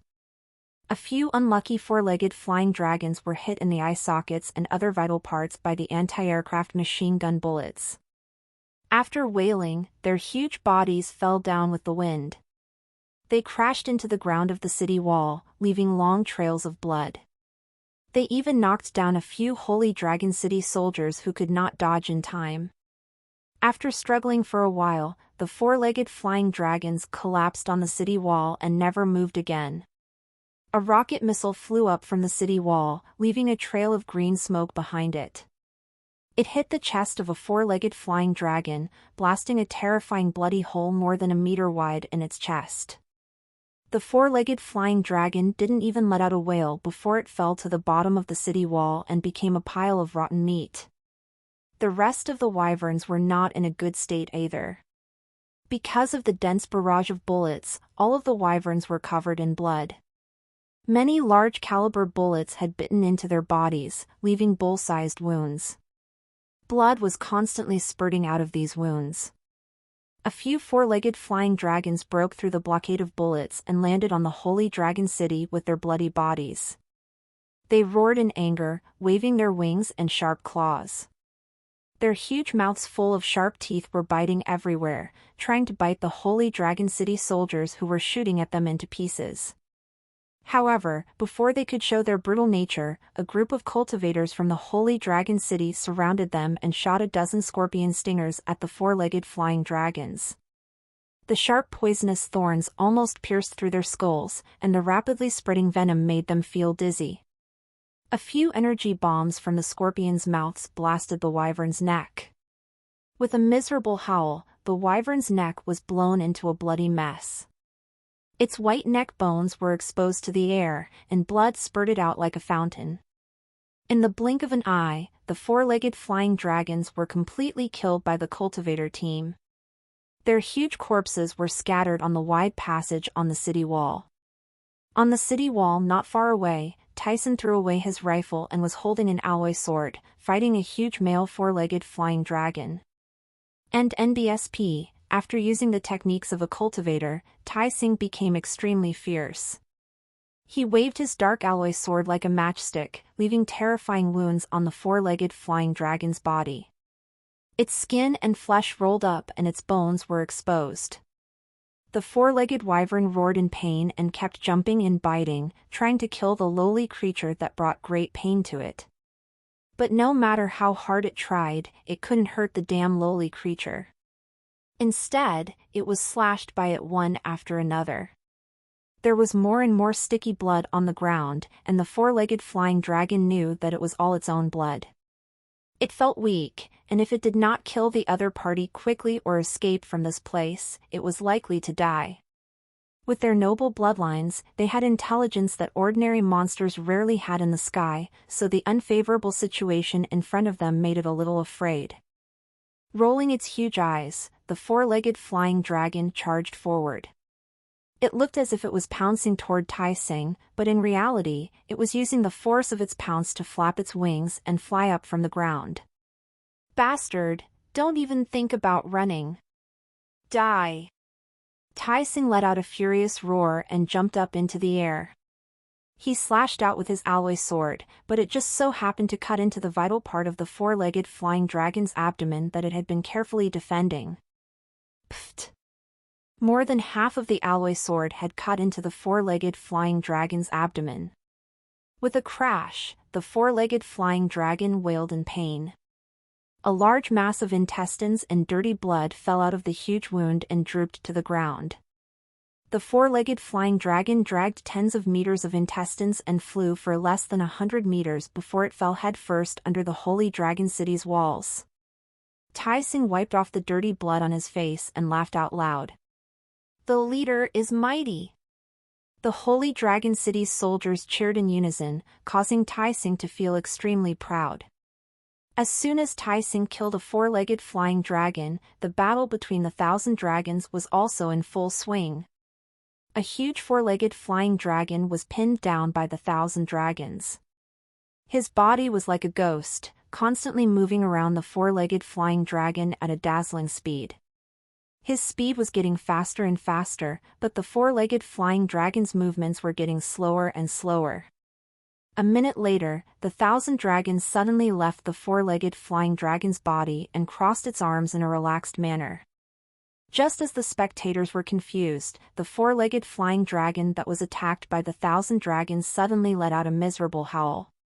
Countless pieces of flesh and blood began to fall from its body, and the crackling sound of flesh falling could be heard. In the blink of an eye, the four-legged wyvern had turned into a huge skeleton from the head down. Piles of flesh and blood were piled up under its feet, looking extremely miserable. CSI. Gasps rang out from the crowd as everyone looked at Qianlong with trembling eyes. F***CK, this is a little perverted. The rich captain glanced at it and couldn't help but grumble. However, he was just watching the show. A four-legged flying dragon that he had locked onto with his machine gun was now covered in wounds. In less than half a minute, this four-legged flying dragon would die without a doubt. This group of four-legged flying dragons, who had come with an aggressive momentum and planned to bathe the Holy Dragon City in blood, were now all dead and injured. Their corpses and flesh were scattered both inside and outside the city walls, dyeing the entire city wall with a layer of bright red. Perhaps it was a special characteristic of dragon blood. Since this battle, the walls of Holy Dragon City had maintained this color.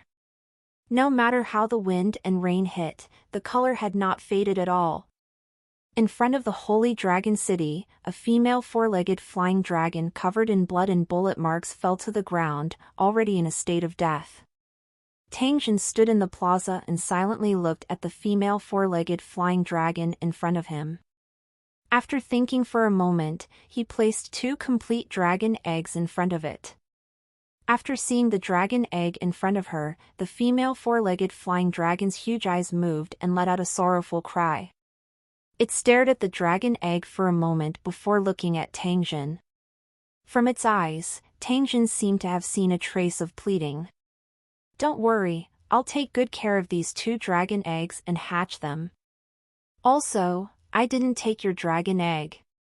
Someone stole it and framed you, leading you to attack the Holy Dragon City. I already know who it is, so I will help you take revenge." Tang Jin growled in a strange voice. It was the Dragon Clan's language that he had translated after using the Universal Language Translator. The four-legged female wyvern seemed to understand Tang Jin's words.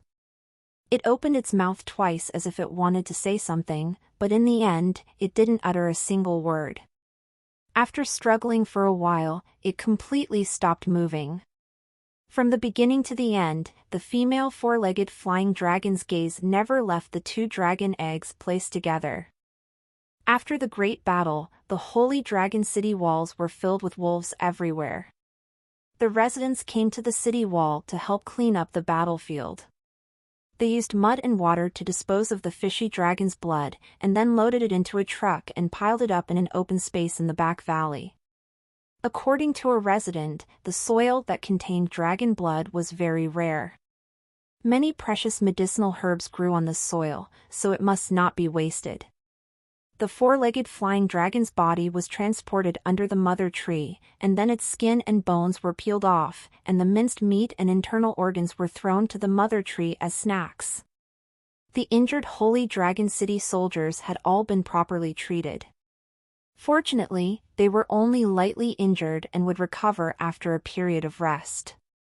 However, the injured soldiers felt a little embarrassed about their injuries, as they had been injured by the four-legged flying dragon's corpse.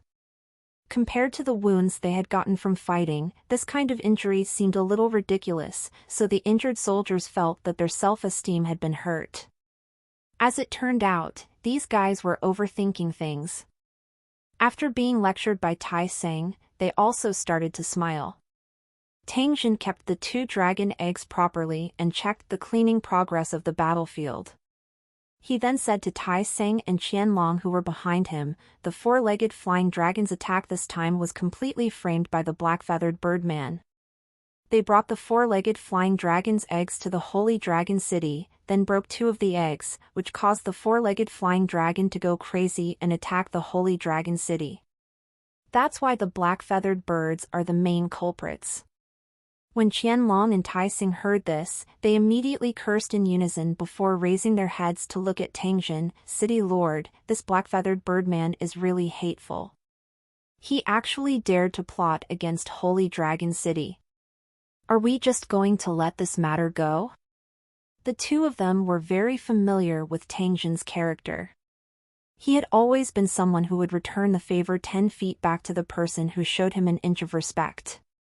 It would be strange if he could swallow this anger after being plotted against by the black-feathered birdman this time. Since he had called the 2 of them and explained the cause and effect of the battle, he must have made a decision in his heart. Tang Jin pointed at a four-legged flying dragon that didn't die but was tied up and dragged away. Since the black-feathered birdmen dared to do such a thing, they should be prepared to be attacked by me. They thought that they did it without anyone knowing, but they didn't expect me to see the scene of the black-feathered birdmen fleeing in panic.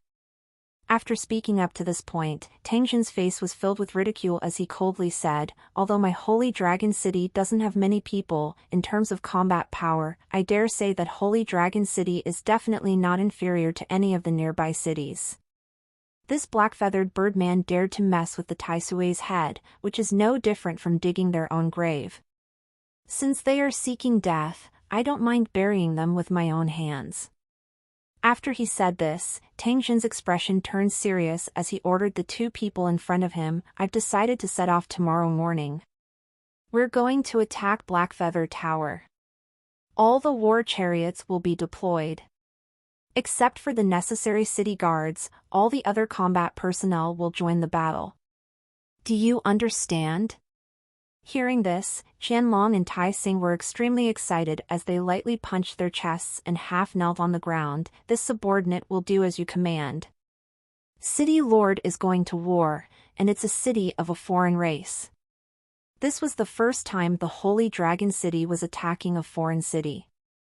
As his orders were passed down, all of the Holy Dragon City's soldiers entered a state of readiness.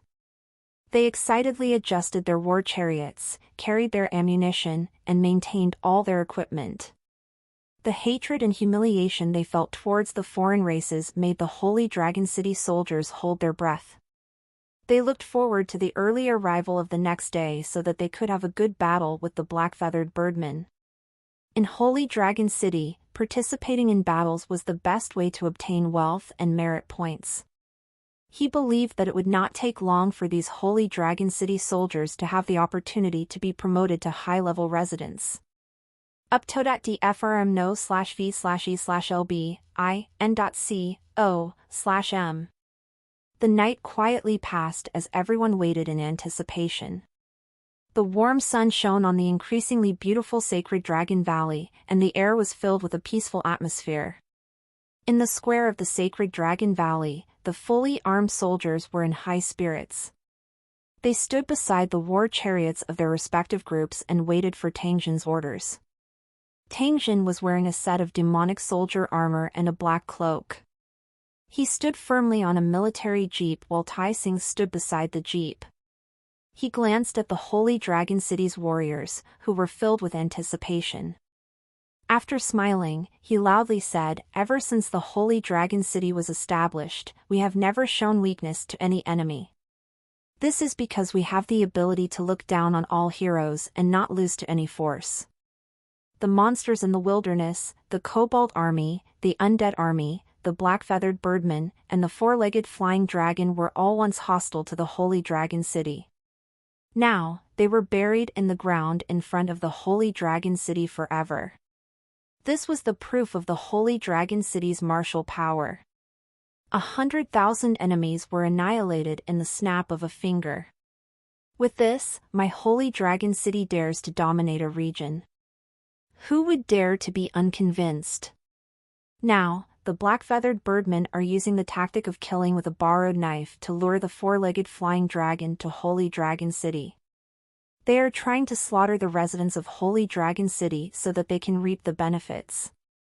It's a pity that they underestimated the strength of my Holy Dragon City and the bravery of my Holy Dragon City's soldiers. Therefore, their scheme is doomed to fail. This time, we're going to attack the black-feathered birdmen and wash Blackfeather Tower City with blood. We'll let those foreign tribes know the consequences of offending our Holy Dragon City. Those who offend the Holy Dragon City will have to suffer the blood-red butcher's knife of the Holy Dragon City. I order the combat troops to attack Blackfeather Tower City to set off immediately." As soon as Tang Jin's voice fell, all the soldiers raised their right fists and knocked on their chest armors, producing a light PA sound. Tang Jin and Tai Xing returned the greeting at the same time. All the chariots started in unison, and in a series of rumbling sounds, the warriors quickly stepped off the chariots and closed the rear doors. On each tank, a machine gunner poked his head out. They were wearing helmets and goggles, with their hands on the machine guns, looking forward with a cold expression. With 2 military jeeps in the lead, more than 20 wasteland war chariots lined up in a row. Under the gazes of the Holy Dragon City residents, they slowly drove out of the gate under the city wall. May the Holy Dragon City be prosperous and invincible. A loud and clear roar came from the city walls. With tears in their eyes, the warriors in charge of defending the city pounded their chest armors and shouted the blessing out of their throats. They watched as the chariots whizzed forward, kicking up billowing smoke and dust on the gravel plain. An assault helicopter slowly rose from the city wall. Under the gaze of all the soldiers, Tang Jin caught up with the armored vehicles that had already gone further and further away. A strange sound came faintly from the desolate gravel plain, and the gravel on the ground began to shake slightly. A few low-level monsters raised their heads and looked in the direction of the sound. They growled uneasily, as if a terrifying giant beast was slowly approaching from the distance. Not long after, a long line of wasteland war chariots appeared on the horizon. They made a loud roar and smoke billowed along the way. On top of these steel beasts, an assault helicopter was circling in the sky, leading the way. The monsters stared blankly at the convoy that was getting closer and closer. They seemed to be puzzled. These strange-looking big guys were clearly not monsters, so why did they make them so frightened? Pa pa pa. A row of machine gun bullets rained down, and the monsters were turned into a pile of minced meat in the blink of an eye, embellishing the pale gravel plain with a bright red color. It was so glaring. Ha ha ha, I'm very accurate, right? A burst of unbridled laughter rang out. Other than the amusing nouveau riche captain, the other Holy Dragon City soldiers would never let out this kind of laughter that was more unpleasant than crying. The car rumbled as rows of wheels passed by, crushing the monster's remains into dust. Then, it sped towards the mountain peak that reached the clouds. As the Holy Dragon City's convoy gradually approached, the sentries of the black-feathered birdmen had already noticed something unusual. A group of black-feather birdmen who were in charge of guarding the city flew into the sky and slowly approached the convoy. However, they had only flown less than half the distance when they stopped their investigation in shock. They turned around and returned to Blackfeather Tower City in a hurry. The reason why the Blackwing birdmen had such a huge reaction was because they saw the nightmarish thing, the assault helicopter flying at a low altitude like a messenger of death. The painful memory left behind by the last time was something that the black-feathered birdmen did not dare to forget for a long time. Even the old birdmen sighed when they talked about this matter. They sighed that the prestige of Blackfeather Tower City was no longer there, which was why they had suffered such a great humiliation that they had not suffered for nearly 100 years. Lowly human beings came to their door, destroyed their buildings, and took away 1 million of their brains. Wasn't this a great humiliation? The younger generation of the black-feathered birdmen were all indignant. They all shouted that they wanted to wash the Holy Dragon City with blood, kill all the humans inside, and hang them on the cliff of Blackfeather Tower City to dry. However, every time they thought about the terrifying power of the assault helicopters, they couldn't help but feel a sense of guilt. After all, the power of those things was truly terrifying. As the saying goes, what you're afraid of comes. The black-feathered birdmen were just expressing their opinions and thinking about how to destroy the armed helicopter. They did not expect that in the blink of an eye, this terrifying metal lump would attack again, and even bring more strange metal vehicles. Hurry back and report. We must let the city lord know about the enemy's situation as soon as possible. Read lat.stchers on n/v/l/b.i.cm. With this thought in mind, the few black-feathered birdmen quickly returned to Blackfeather Tower City. Tycoon Captain, shoot them down. As soon as Tyson gave the order through the walkie-talkie, the captain of the team immediately raised his machine gun, aimed, and pulled the trigger. After a series of rapid gunshots, several black-feathered birdmen in the sky immediately screamed and fell to the ground in a pool of blood and feathers. Paw! The consequences of falling from the sky were obvious. None of the 3 black-feathered birdmen were spared. They were all smashed into pieces of meat mixed with feathers.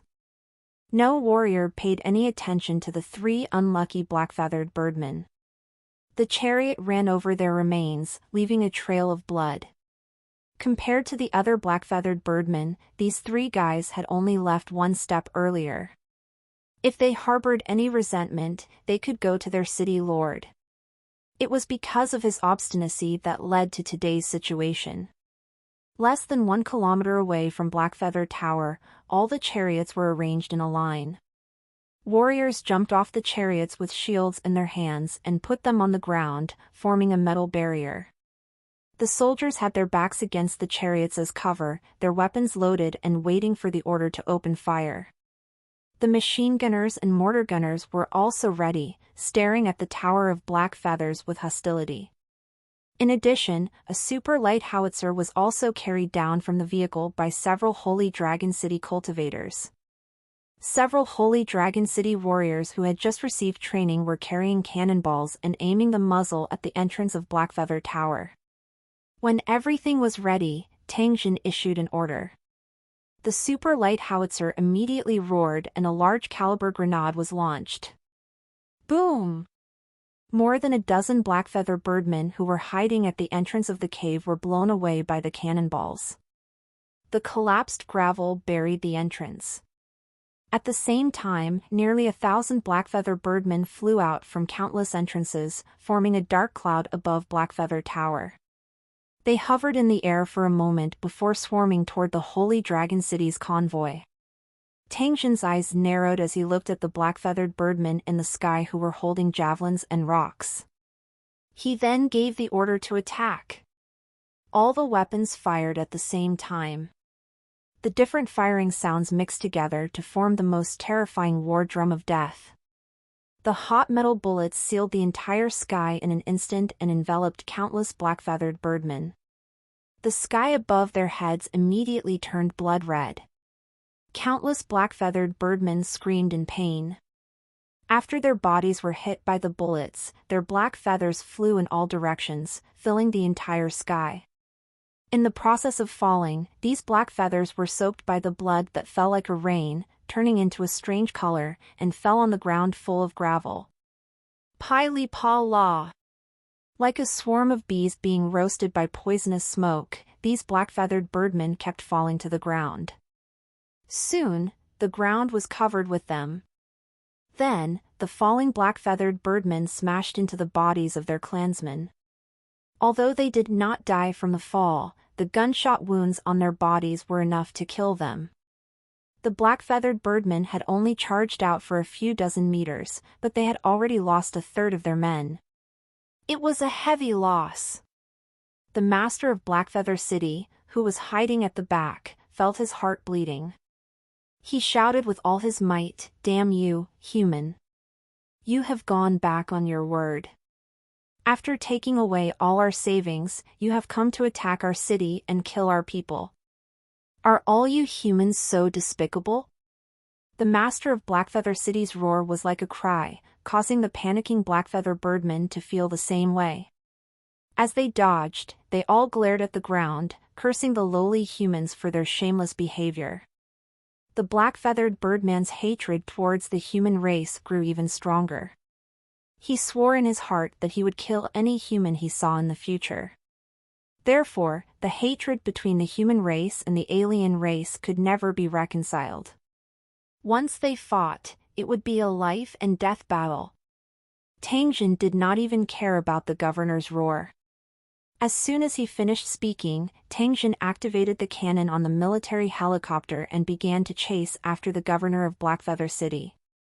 The power of the terrifying cannon was far beyond that of ordinary firearms. A single bullet would often penetrate through all the black-feathered birdmen in its path, and then fall in a string. The master of Blackfeather City was extremely shocked. He quickly flew up and down in the air to avoid Tang Jin's attack. However, the way it dodged was very sneaky. It used the bodies of its residents as cover. Therefore, its chance of survival was completely exchanged by the huge sacrifices of the residents. Seeing the actions of the Lord of Blackfeather City, Tang Jin laughed loudly through the loudspeaker. "You look so righteous and you keep saying that you're protecting your own residents. Is this how you protect them? Using the residents' bodies as a cover while hiding in the back to escape, how shameless!" The master of Blackfeather City was unmoved by Tang Jin's mockery. He continued to dodge the bullets from the cannon. At the same time, he shouted at Tang Jin, "You know who is the shameless one. Seeing the shameless look on the Blackfeather City Master's face, Tangjin sneered. He no longer paid any attention to this shameless fellow. Instead, he controlled the cannon and continued to chase after him. The dark clouds that had covered the sky had already dissipated, and the black-feathered birdmen in the air were getting fewer and fewer.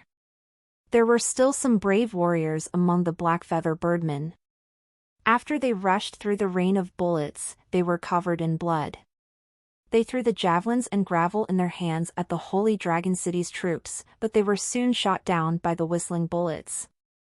The Holy Dragon City had already prepared countermeasures against the black-feathered birdmen's attack. The warriors only needed to raise their metal shields to block the attack from the sky. These metal shields were able to block the head-sized rocks and the javelins, so the attacks of the black-feathered birdmen were not effective. Moreover, under the interception of the dense barrage, only a few black-feathered birdmen could rush over. They could not pose a threat to the Holy Dragon City's army at all. From the beginning of the battle, it was a one-sided slaughter. The number of black-feathered birdmen in the sky was getting smaller and smaller, but the corpses on the ground were getting more and more. The outcome of this battle was self-evident at this point. The empty land in front of Blackfeather Tower had completely become the eternal burial ground of the Blackfeather birdmen. Their dead souls would be bystanders, watching Blackfeather Tower, which had a history of hundreds of years, walk towards destruction. Tangjin turned off the cannon and stopped his pursuit of the Blackfeather City Master. He looked at the sky in front of him silently. He looked at the battered and exhausted Blackfeather City Master as if he was looking at a stray dog. With Tangjin's current level of cultivation, killing the governor of Blackfeather City was a matter of a single thought. When this boring game of chasing and killing ended, it would mean that the death of the governor of Blackfeather City had arrived. Thousand Dragons looked coldly at the Lord of Blackfeather City, who was trying to escape. He grabbed a bow and shot an arrow at the Lord of Blackfeather City, who was dodging the bullets. The arrow was like a gust of wind, brushing past the master of Blackfeather City's cheek, causing him to break out in a cold sweat. There were only a few Blackfeather birdmen left in the sky. At that moment, almost half of the muzzles were aimed at the Lord of Blackfeather City. Even with his level 4 cultivation, he was still unable to dodge. The demonic soldier armor on his body had been shattered. A few bullets had hit his unprotected wings, causing the Lord of Blackfeather City's flying posture to become unstable. However, he still flapped his wings desperately, trying to escape to a further place. As for the Blackfeather Tower behind it, it had no time to care about it. The only thing it wanted to do now was to run as far away as possible. As long as it could keep its life, there was still hope. The master of Blackfeather City was well aware of why the Holy Dragon City had come to attack them. He cursed his 2 incompetent subordinates in his heart, while he was secretly shocked by the Holy Dragon City's terrifying combat power.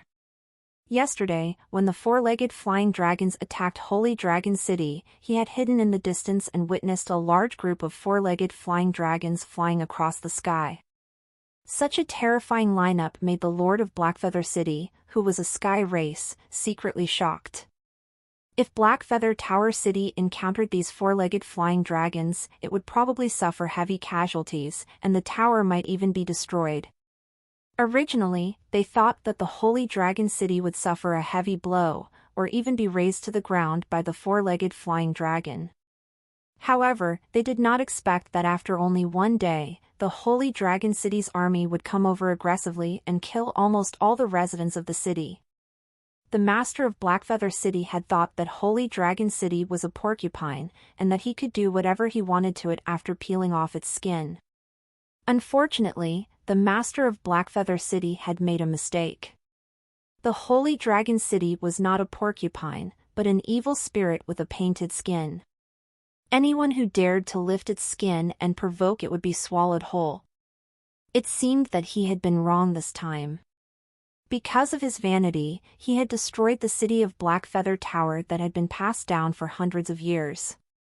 Those dark feather people who had died in the battle would never forgive him. The governor of Blackfeather City flew as his thoughts ran wild. He did not notice that in front of the Holy Dragon City's convoy, Tangjin had jumped down from the military helicopter and walked to the light howitzer. Tangjin, who had an abundant amount of money, had already raised his super shooting assistant to the top level and merged it with the map. He now had the ability to shoot at a distance beyond sight. Through the view of the map, coupled with the assistance of the super light howitzer in front of him, Tangjin could hit any target he locked onto within a 10-kilometer radius of the map. After switching to the map, Tangjin saw the Lord of Blackfeather City in the sky. He hesitated for a second before locking onto him.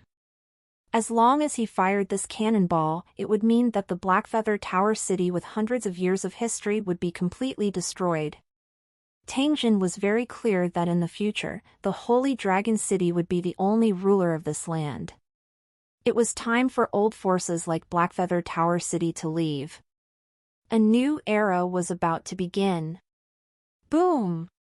A large caliber grenade whizzed out of the muzzle, drawing an arc in the sky. It landed directly on the Lord of Blackfeather City, who was wearing the demon soldier's armor and had become a small black dot. Follow the latest novels n/velbin.com. The master of Blackfeather City, who was in mid-flight, suddenly felt a huge force coming at him. The fear of death filled his entire body, but before he could let out a cry of despair, he heard a loud noise. The sky bloomed like a beautiful firework. It was the last radiance of the Lord of Blackfeather City's life. The last Lord of Blackfeather City did not live or die with his city. Instead, he died a humiliating death under a howitzer, not even his bones left. All right, now you can start to clean up the city. Pay attention to your safety. If you encounter the remaining residents of the city, just clean them up. Tangjin slowly withdrew his gaze from the sky, turned his head, looked at Tai Sing, and ordered. Yes, sir. After Tai Sing knocked on his chest plate, he called out to his warriors, and all of them immediately rushed towards Blackfeather Tower. Qianlong led the cultivator battle team and followed closely behind, each of their faces filled with killing intent. Tangjin took out a cigarette from his pocket and extended his finger to the end of the cigarette. A yellow and white flame rose from his fingertip and directly lit the cigarette. After taking a deep breath, Tangjin walked through the tunnel that was filled with the remains of the black-feathered birdmen with heavy steps and slowly walked towards Blackfeather Tower City. Due to the black-feathered birdmen's natural advantage in flying, they had built towers similar to lone peaks.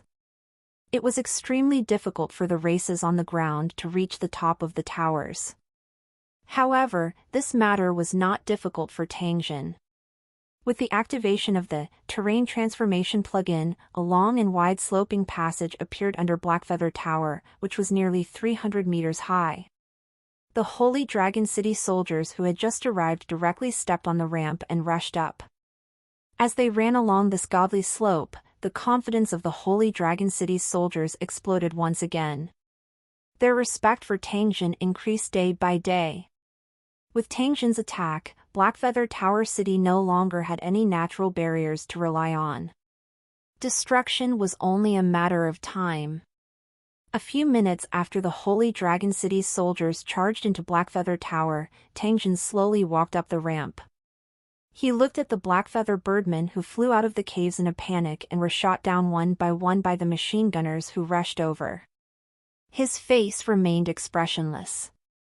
This was the outcome of being conquered. Because there was no value in keeping them alive, there was no need to live. It was better to be in vain than to let them go, or there would be endless trouble in the future. In the endless wilderness, the human race's fate might have been even more tragic. Without a strong backer, the human race's lives were worse than grass, and they were constantly struggling to survive in the fear of hunger, slavery, and death. Every time he thought of this, Tangjin's heart would harden. His attitude towards these hostile foreign races would also become colder. Those who are not of our race will definitely have a different heart. In the endless wilderness, this is indeed the case. There were 2 Holy Dragon City soldiers standing guard at the entrance of Blackfeather Tower. When they saw Tangjin walking over, they immediately pounded their chests and saluted respectfully. Their waists were as straight as a pine tree, and their eyes were filled with reverence. Meeting such a city lord in this life, he should serve with his life to show his loyalty. It was Tangjin who led them out of the sea of suffering. From then on, they could eat and wear warm clothes. They became the most envied residents of Lu City by countless wanderers. They no longer had to worry about their wives and children starving or freezing, their corpses lying in the wilderness, and no one to take care of their young. Most importantly, after becoming warriors of the Holy Dragon City, they felt incomparable glory.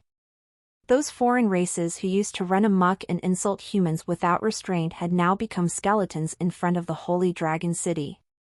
Those who dared to provoke the Holy Dragon City's enemies would not have a good end. As a warrior of Lucheng City, he could protect his home and defend his city, defend against foreign enemies, and kill the alien races. What more could he ask for in his life? The inside of Blackfeather Tower City was filled with traces of battle, and the air was filled with a faint bloody smell. Tangjin walked for a long time in the tunnel, all the way to the city hall of Blackfeather Tower. Other than the splattering blood, he did not encounter a single Blackfeather birdman. It was as if all of them had disappeared from this world. However, if one followed the trail of blood, they would find a large house filled with the residents of Blackfeather Tower. They would be sleeping here forever. To live and die with Lucheng was their best ending. The sound of fighting was heard. Tangjin looked towards the source of the sound and discovered that it came from a cave not far away. More than a dozen Holy Dragon City soldiers raised their guns and aimed at an old black-feathered birdman. A little birdman was curled up beside it, shivering and sobbing. The old birdman held a magic dagger in his hand and was currently holding it to the neck of a Holy Dragon City soldier. The old birdman seemed to know the power of firearms. It was now holding the little birdman tightly behind it. It held the Holy Dragon City soldier in its arms and slowly retreated to the entrance of the cave. Tangjin walked over. The soldiers quickly opened up a path and let him walk to the front. After sizing up the soldier, Tangjin turned to the old birdman and coldly said, "Let go of my warriors, or you will die." The old birdman laughed bitterly when he heard this. After sizing up Tangjin, he asked in a hoarse voice, "Are you the Holy Dragon City's city lord? You're indeed extraordinary to be able to speak the Darkwing tribe's language." Seeing that Tangjin didn't reply to his question, the old birdman continued, "Now that you've massacred all of the Darkwing tribe, the hundreds of years of inheritance of Darkwing Tower City has ended. Are you still not going to stop and let the Darkwing tribe continue to have some of our bloodline? The Darkwing tribe only has themselves to blame for what they have today. You can't blame anyone else." Tangjin coldly snorted. He glanced at the old birdman whose face was filled with sorrow and said, "You and I belong to different races, and you foreign races have always been too much of a bully. The enmity between the two sides has reached the point of no rest. Do you think I will give the enemy a chance to rise again? Hee hee, this is simply the biggest joke in the world." Tangjin's reply caused the old birdman's expression to change once again. In an instant, his face was ashen. He squirmed his mouth a few times, but did not make any sound. He only looked at the little birdman who was hugging his legs with a tender gaze before raising his head to look at Tangjin. "It's just as you said. It's our own fault that Tower of Black Feathers was destroyed. I have nothing to say. I just want to make a deal with you. The treasure vault in Blackfeather City is extremely well hidden, and without any clues, you won't be able to find anything even if you tear down this mountain. I'll use the location of Blackfeather City's treasure vault in exchange for my grandsons and my life. What do you think?" Tangjin swept his eyes over the little birdman who was filled with tears. He said to the old birdman, "I can let your grandson go, but you have to stay. The old birdman was so furious that his hair was standing on end. The hand that was holding the knife was also trembling as he roared at Tangjin, "City Lord, you're so cruel. How could my grandson survive alone in the endless wilderness at such a young age? What's the difference between this and killing him? Don't force me, or I'll kill your warrior and drag him down to be buried with me and my grandson." Tangjin shook his head as he looked at the old birdman, who was clearly in a state of mental breakdown. He once again spoke in a decisive manner, "I'll say the same thing. You can only let your grandson go. Whether he's dead or alive, he's still a descendant of Blackfeather City. I've done my best. Don't push your luck, or neither of you will leave." The old birdman was stunned for a moment, then laughed bitterly a few times. He turned around and looked at his little grandson with a doting gaze, saying softly, "Little treasure, go on your own. The further you go, the better. In the future, when grandfather isn't by your side, you have to be stronger. Remember to live a good life in the future. Don't ever think about scheming against others, understand?" The little birdman cried and refused to leave. After the old birdman advised him, he angrily slapped the little birdman and knocked him to the ground. He turned his head and roared, "Get lost, don't let me see you again." The little birdman sobbed as he stood up and knelt down in front of the old birdman. Then, he stood up and took a deep look at Tangjin before spreading his wings and flying away. Because of Tangjin's order, the Holy Dragon City's soldiers did not open fire to intercept the little birdman. They only allowed it to fly further and further away. After seeing his grandson fly away, the old birdman turned around and let go of the Holy Dragon City soldier in his arms. He then took out a roll of parchment and threw it to Tangjin before slowly walking to the edge of the cliff at the entrance of the cave. "I was born here, but I yearned for the outside world. When I grew up, I went to a place thousands of miles away. After wandering for decades, I suddenly found that my hometown was the best. Thus, I went through many hardships and rushed back." After saying this, the old birdman slowly swept his gaze over the surrounding scenery and said loudly in grief and indignation, "From today on, Blackfeather Tower City will become history. It is my soul and my life. Since my soul and life are gone, what's the use of keeping a stinky body? Holy Dragon City Master, when you know about the world thousands of miles away, you will know how small and insignificant your human race is, and how powerful and terrifying those 100 clan cities that have been passed down for thousands of years are." As soon as the old birdman finished speaking, it fell down the cliff. The pair of wings that had once helped it fly for 10,000 miles never opened. "Countless vengeful souls of Blackfeather City, and I will be waiting for you in hell, waiting for the day Holy Dragon City is destroyed." Ha ha ha ha. The old birdman's voice faintly reached his ears from the bottom of the cliff, and soon, another muffled sound was heard. The old birdman crashed into a protruding stone cliff, and his brain burst open, causing him to die. After Qianlong saw the old birdman's corpse fall to the ground, he turned to Tangjin and said, "City Lord, do you want to chase after that little birdman for a walk?" As he spoke, Qianlong placed his hand on his neck and pulled it gently, his eyes filled with killing intent. Tangjin shook his head. He looked at the distant sky and said, "There's no need. Do you think a young birdman can pose a threat to us?" Visit novelbin.c.m for updates. Qianlong chuckled upon hearing this. That little birdman looks like a pampered child. I'm sure he doesn't have any experience in surviving in the wild at all. Even an experienced cultivator wouldn't dare to say that he'd be able to survive in the endless wilderness without any injuries, let alone a weak little birdman. Qianlong glanced in the direction the little birdman had flown off to and said softly, "If I'm not mistaken, the direction that the little birdman flew in is the White Bone Cliff, which is the territory of the four-legged flying dragon. How dare you fly over the White Bone Cliff in broad daylight? You're simply courting death. Tang Jin nodded and opened the parchment left behind by the old birdman. After carefully looking at it for a while, he raised his head and said to the surrounding soldiers, "Come with me, let's go see what good things are in the black-feathered birdman's treasure vault." All the warriors cheered in unison as they followed behind Tang Jin and walked towards an extremely well-hidden cave. On the white bone cliff dozens of miles away, a few four-legged flying dragons slowly descended from the sky. One of the four-legged flying dragons released its sharp claws and threw a small black-feathered birdman on the ground. The two dragon whelps pounced on the little black-feathered birdman and tore him in half, swallowing him in one gulp. The location of Blackfeather Tower's treasure room was indeed very well hidden.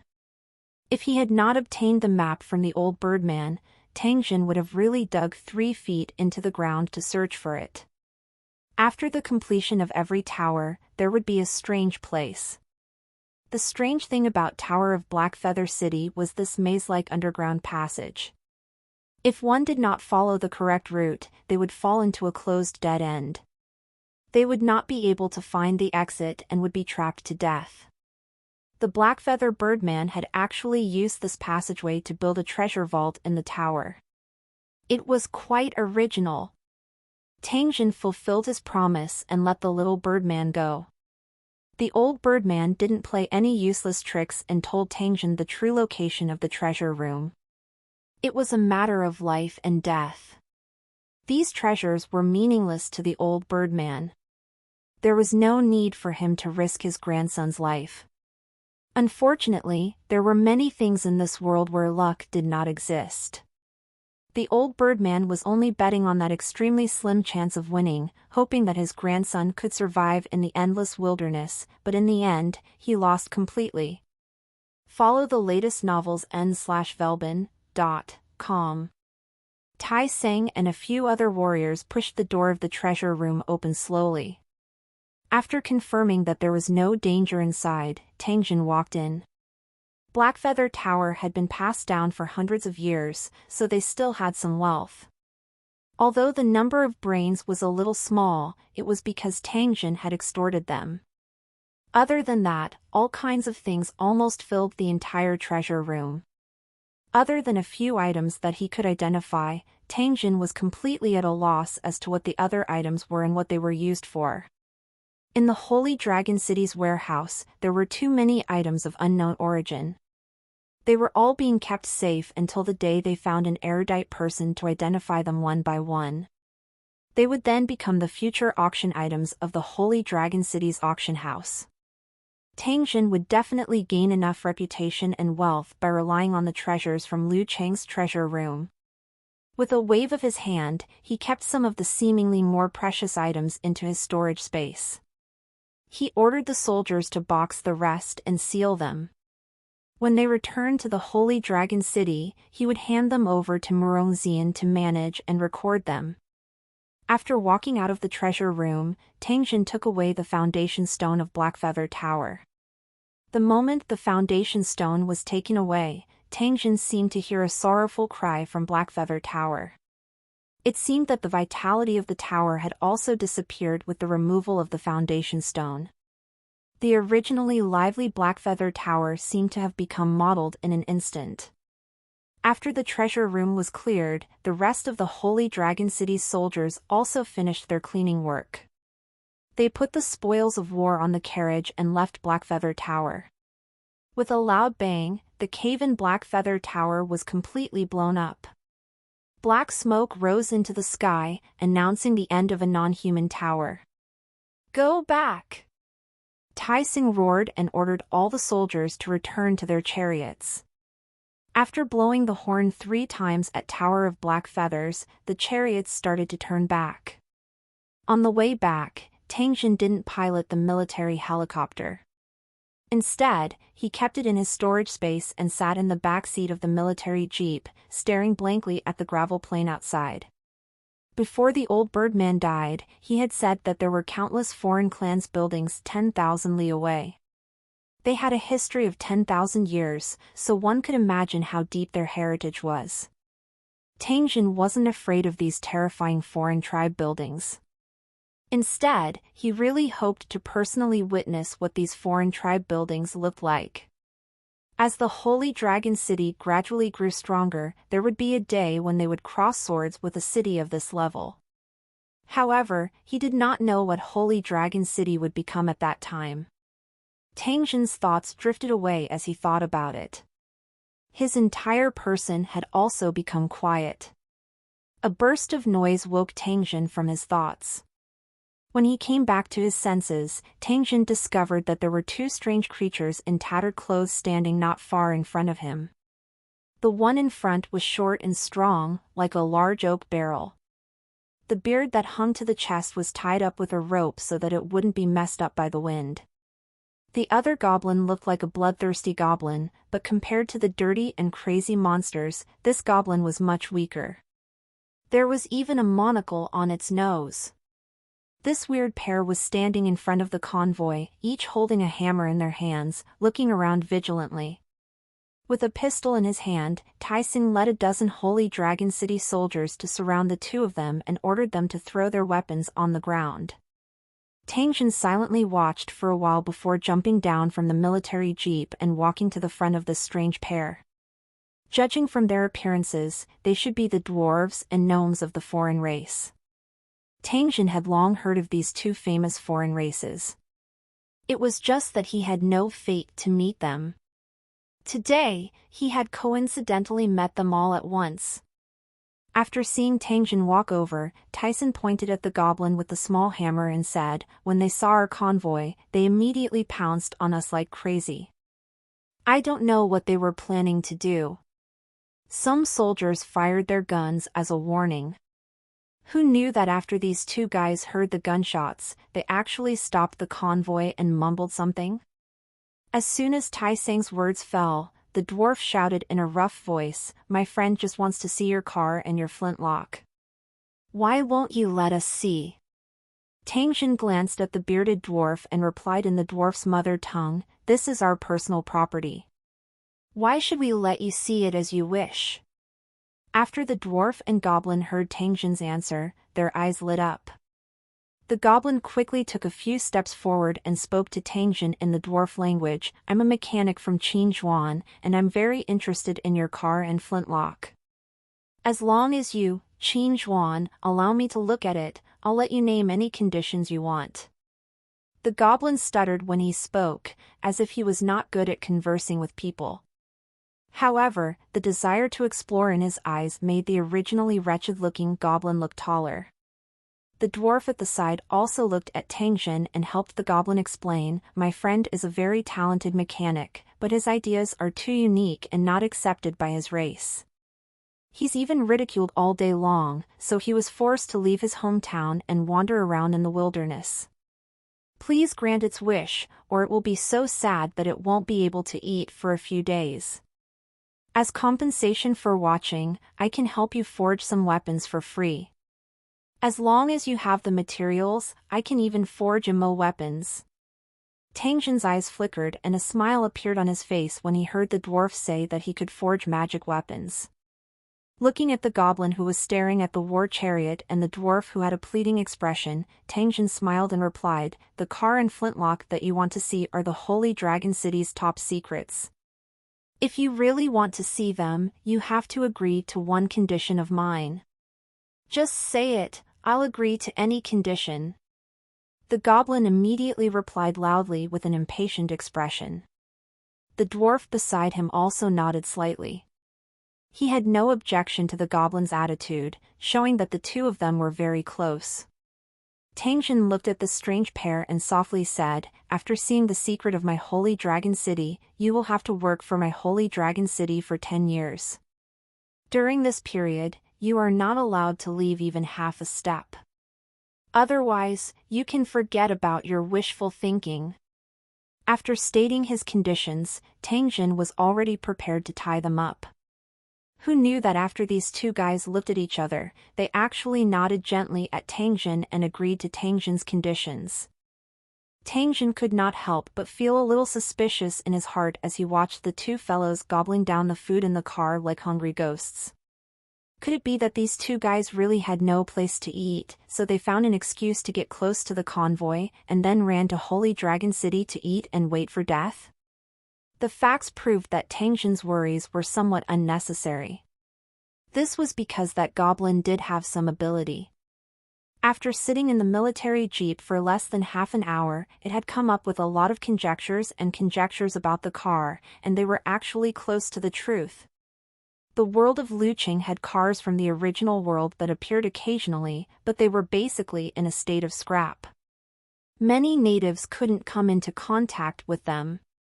It was already an amazing thing for the goblin to be able to do this. During this period, the goblin also told Tang Jin about its wonderful ideas, such as machines that could dive into the deep sea, machines that could mine underground, machines that could fly in the sky, and so on. Tang Jin listened attentively. He had also become more and more serious about this ragged goblin.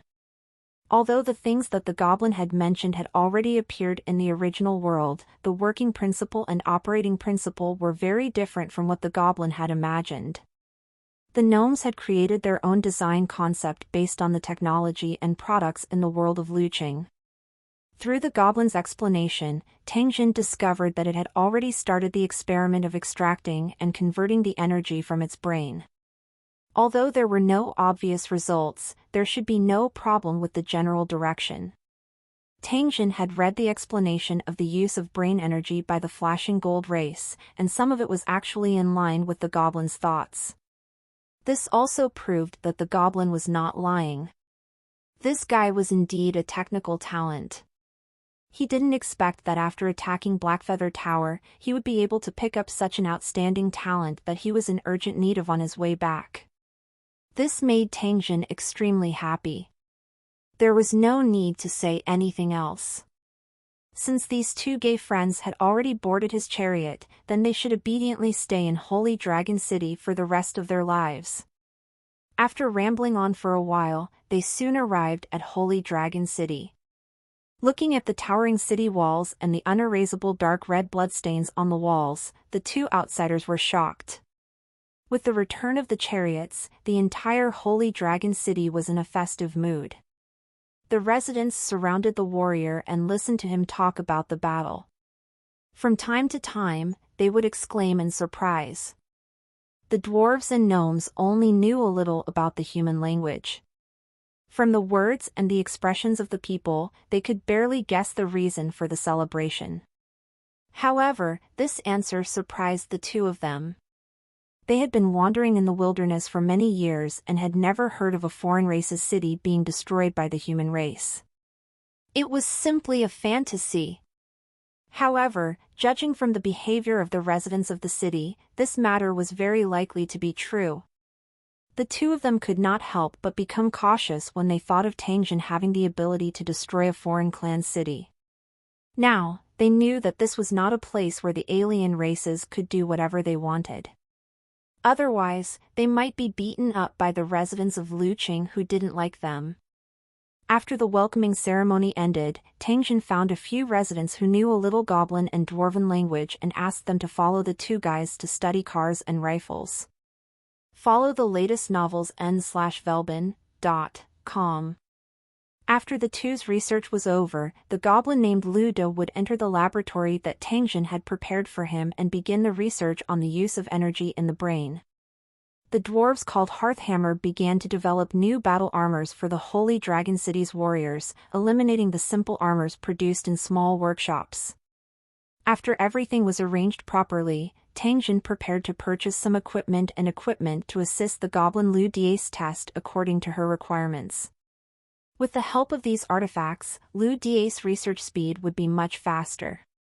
Although he didn't know if his rental house had been discovered by the United States Secret Service agents, Tang Jin still chose to use it as a teleportation point. This was also a way for him to test the attitude of the United States. He believed that with the American Alliance's ability, they would definitely be able to find this place. If they still chose to surround and capture him, Tang Jin wouldn't mind going to their hometown and causing a scene. After the teleportation ended, Tang Jin appeared in the living room of his rented apartment. He activated the all-round digital battle interface and scanned the surroundings to see if there was any listening or monitoring equipment.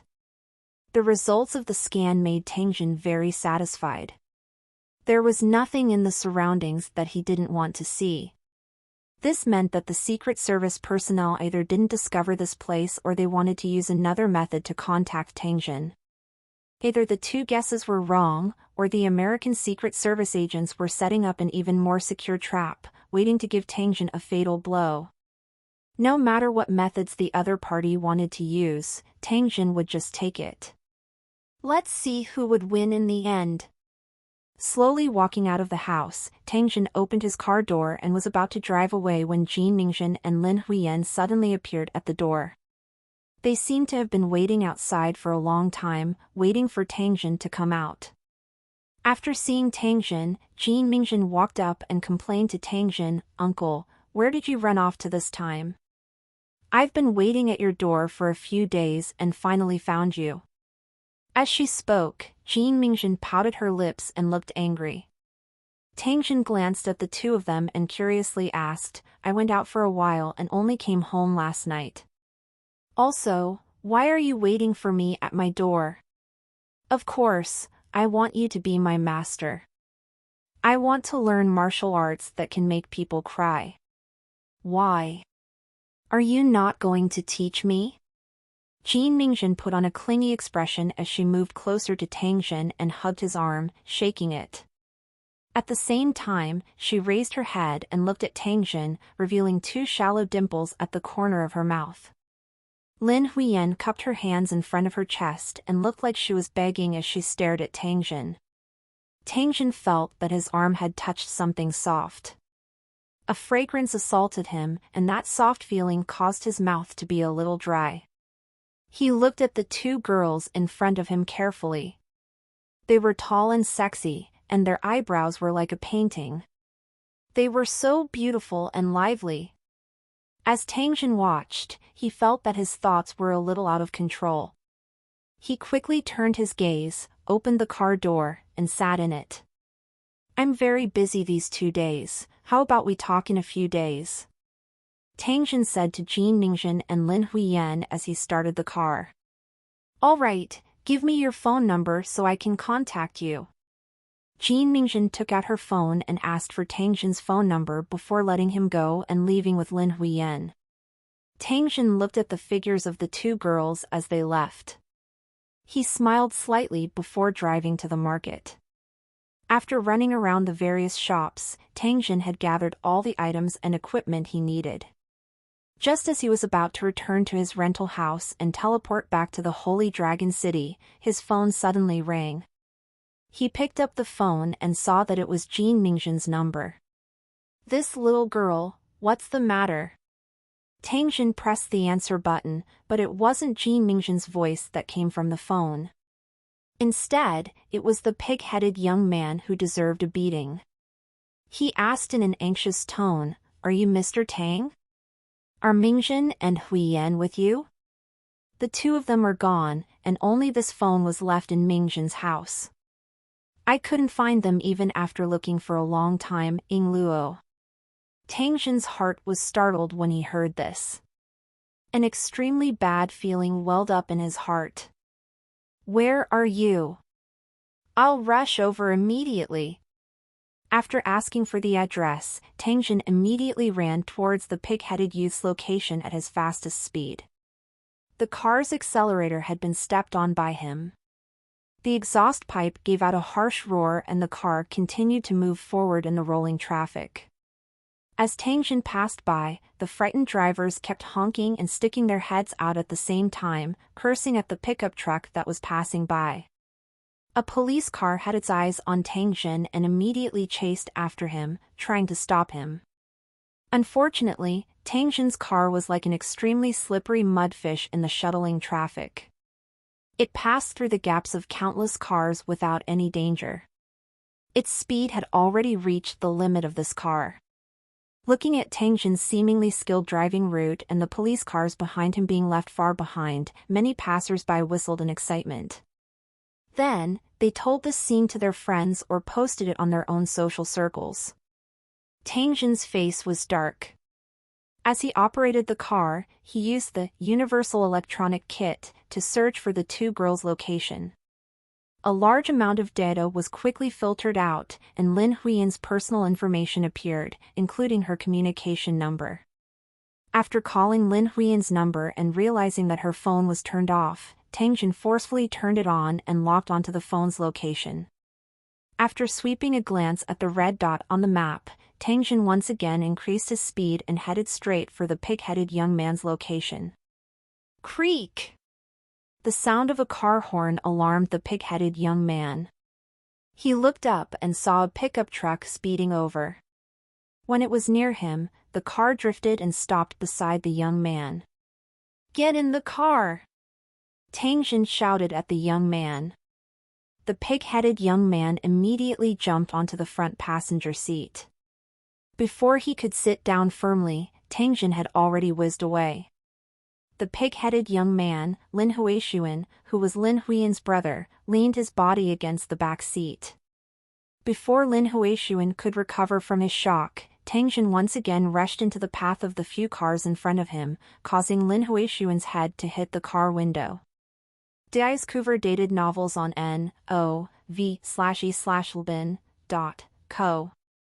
Ah, damn it, do you not want to live anymore? Lin Huishuan thought that his driving skills were pretty good, and he would usually gather a group of friends to race late at night. But after seeing Tang Jin's driving scene today, he suddenly realized that his driving skills were actually very average, very average. Taking a deep breath, Lin Huishuan steadied his mind and looked at Tang Jin. "Why are you in such a hurry? Don't tell me you already know where Huiyan is?" Tang Jin didn't look at Lin Huishuan, only lightly nodding his head. Lin Huishuan's face turned anxious when he saw this and immediately shouted at Tang Jin, "Tell me, where are they? How are they now?" After dodging a police car that was trying to stop him, Tang Jin controlled the Universal Electronic Toolkit and completely controlled the entire city's traffic system. He blocked the video of him passing by the intersection and headed straight to the suburbs with a green light all the way. After he got rid of all the police cars chasing after him, Tang Jin slowed down the car slightly and looked at Lin Huishuan. They should be in an abandoned factory in the suburbs. The preliminary judgment is that they were kidnapped. I'm going to rescue them. You can choose to go or not. Lin Huishuan was like a mad bull, his eyes red as he roared, "Of course I'm going. Also, tell me, why was Huiyan kidnapped?" Tang Jin shook his head slightly. He looked at the road in front of him. A slightly dilapidated factory was right in front.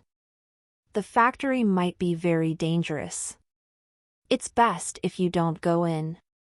If you have to go in, tell me first, do you know how to use a gun? Lin Huishuan nodded and said in a deep voice, "I'm a senior member of a shooting club.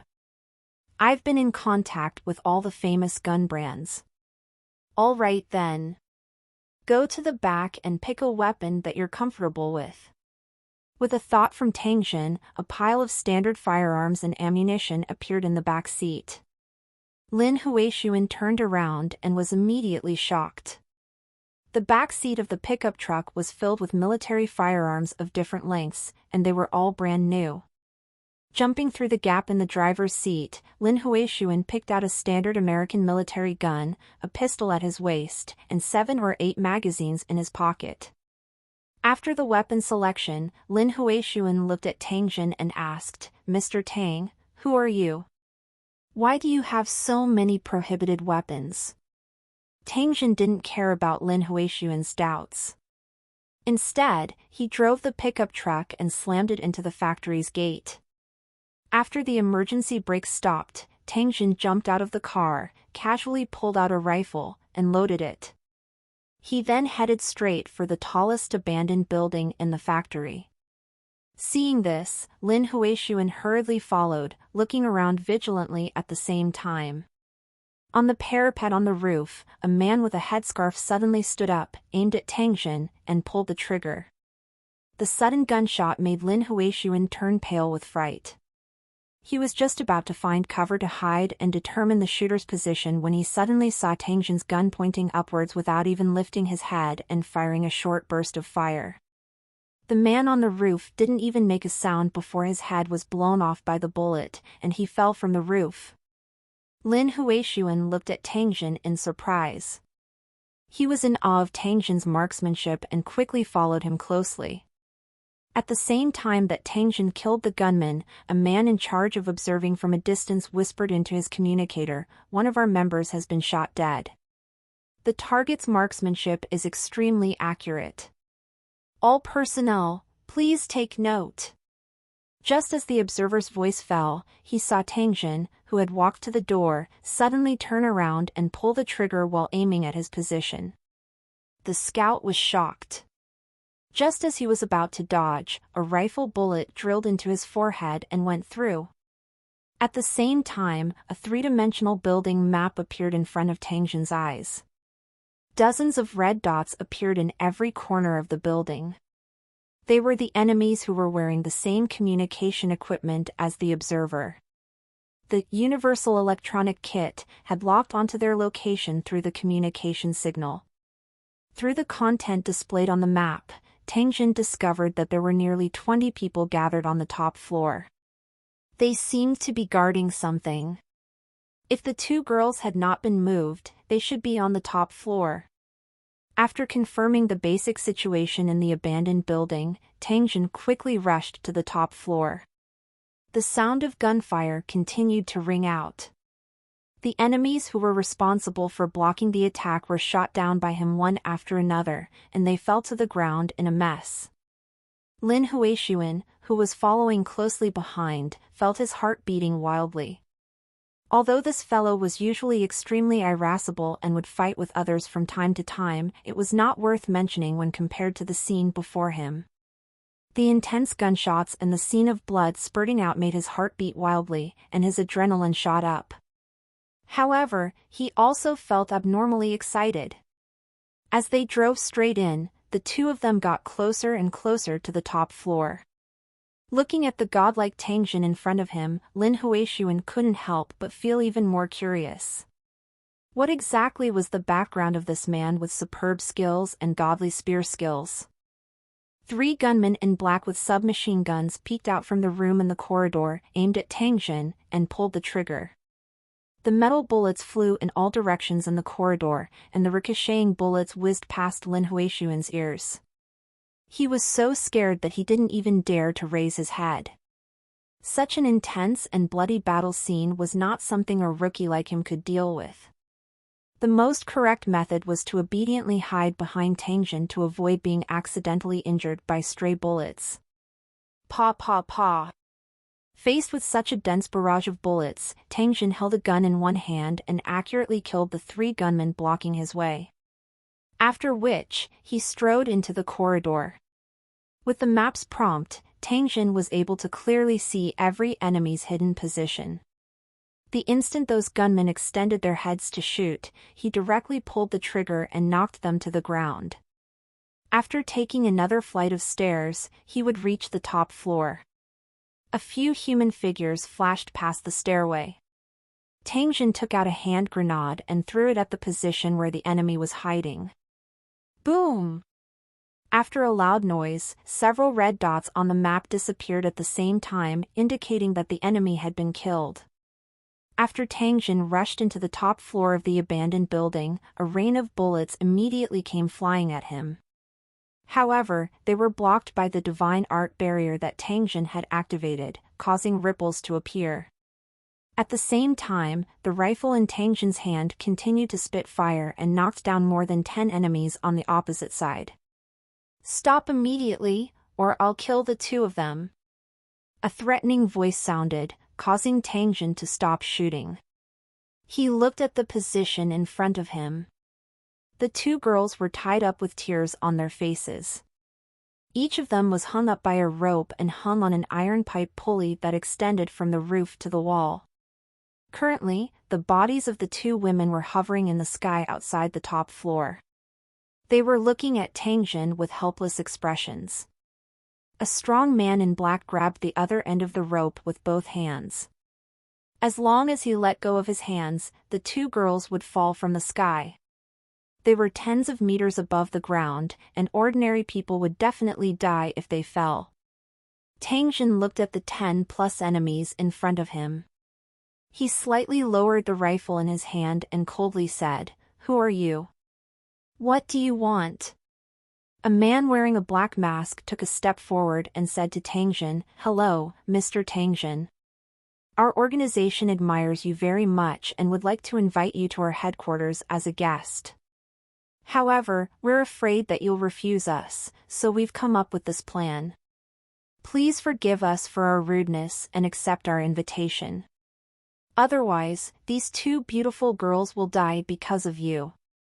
After the black-masked man finished speaking, he quietly waited for Tang Jin's reply. Tang Jin coldly snorted and said to the masked man, "Are you threatening me? Or is this how your organization always invites its guests?" The masked man bowed slightly and said to Tang Jin, "It's only because Sir's methods are far too powerful that we have to act in such a way. There's nothing we can do about it. But don't worry, as long as you promise to visit our organization, I'll release the two girls immediately." Tang Jin ignored the masked man. He sized up the two girls and suddenly laughed coldly. "If you guys could talk things over, there might be a chance for us to work together. But you really shouldn't have acted smart and made the two of them swallow miniature bombs. Is this your so-called sincerity?" The expressions of the 10+ people opposite immediately changed after Tang Jin's words sounded. They were just about to defend themselves when they saw Tang Jin's figure suddenly disappear. Before they could react, Tang Jin once again appeared beside the brawny man who was holding the rope. He stretched out his hand and gently pulled the rope. Tang Jin used an extremely fast speed to tie the rope around the brawny man's neck. After knocking him out, he threw him out of the window like he was holding a chick. The brawny man's weight was similar to the two girls, so the three of them were immediately suspended in the air, forming a temporary balance. The Universal Electronic Kit was activated, blocking and cracking the miniature bombs in the girls' bodies, making it impossible for them to detonate remotely. All of these actions were completed in a flash. By the time the masked man recovered his senses, Tang Jin had already aimed the automatic rifle at them. Pa pa pa. A series of rapid gunshots rang out, and more than a dozen enemies fell to the ground one after another. While the masked man was shot, he was still trying to detonate the miniature bombs in the two girls' bodies. After pressing the remote control 4 or 5 times, the bombs still didn't go off. The masked man slowly stopped breathing, his heart full of unwillingness. After seeing that all the enemies had been dealt with, Tang Jin gently heaved a sigh of relief. He lifted the brawny man who had already stopped breathing from the window and then carefully pulled the two girls to his side. Lin Huishuan hurriedly rushed over and helped Tang Jin untie the ropes on the girl. At the same time, he carefully examined the two people's bodies, afraid that they had suffered any damage. After seeing the two people standing in front of them, the two frightened girls immediately burst into tears. They each hugged one person, holding their necks tightly, and did not let go no matter what. Tang Jin patted the sobbing Jin Mingjin and comforted her in a soft voice, "Don't be afraid. I've defeated the bad guys. They're no longer in danger." Jin Mingjin sobbed, as if she had not recovered from the shock. She was crying while saying some inexplicable nonsense to Tang Jin. "Big brother, where did you go in the past 3 years? Why did you only come back now? I miss you so much, but I can't find you no matter what, Yingluo." When Tang Jin heard Jin Mingjin's words, he could not help but frown. This girl seemed to treat him as another person, the older brother that she had not seen for 3 years. Wait, they hadn't seen each other for 3 years, and he still treated her as his place? With Tang Jin's thought, the all-purpose electronic kit immediately pulled up Jin Mingjin's family information. Other than her parents, it turned out that Jin Mingjin also had an older brother named Jin Mingzhi. He was diagnosed with mental illness and disappeared 3 years ago. Tang Jin softly sighed after seeing this. He did not expect that there would be such a coincidental thing in this world. In front of Han Yan, he had once forged an identity card, using the information of Jean Mingzhi, who looked very similar to him. In the end, when he rented the house, it happened to be next to Jean Mingzhi's house. It was because he looked so similar to Jean Mingzhi's brother that this girl was so eager to get close to him. He was afraid that she had already subconsciously treated him as her missing brother. After understanding the cause and effect of the matter, Tang Jin gently patted the girl's back and consoled her again. After Jean Mingzhi and Lin Huiyan gradually stabilized their minds, Tang Jin stood up and used the Universal Electronic Kit to scan the masked man's appearance. He then motioned for the three of them to leave with him. The two girls didn't want to stay in this abandoned building that was covered in corpses for too long. They quickly followed behind Tang Jin and Lin Huishuan and quickly walked out of the abandoned building. The pickup started up and sped out of the abandoned factory. Then, a loud noise was heard. Under several load-bearing walls of the abandoned building, the bombs thrown by Tang Jin were activated at the same time, completely destroying the building. With the collapse of the building, the traces of the previous battle were no longer there. Lin Huishuan turned his head and stared at the dust-filled abandoned factory for a long time, then turned to the two girls behind him and said, "What happened today was too dangerous, but it's good that you're all safe. That's the most important thing. When we get home, you two take a shower first, then we'll have a big meal and a good sleep. You don't have to worry about the other things. Mr. Tang and I will be responsible for the aftermath, and at the same time, we must find out who caught Ying Luo." Lin Huishuan's mouth suddenly dropped open as he stared at the two girls in the back seat.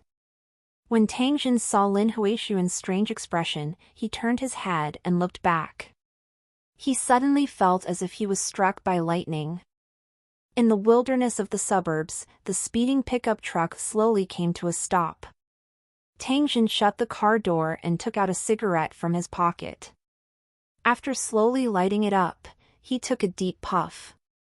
The two girls in the back seat of the pickup truck were leaning against the seat peacefully. They looked like they were asleep, and there was a smile on their faces.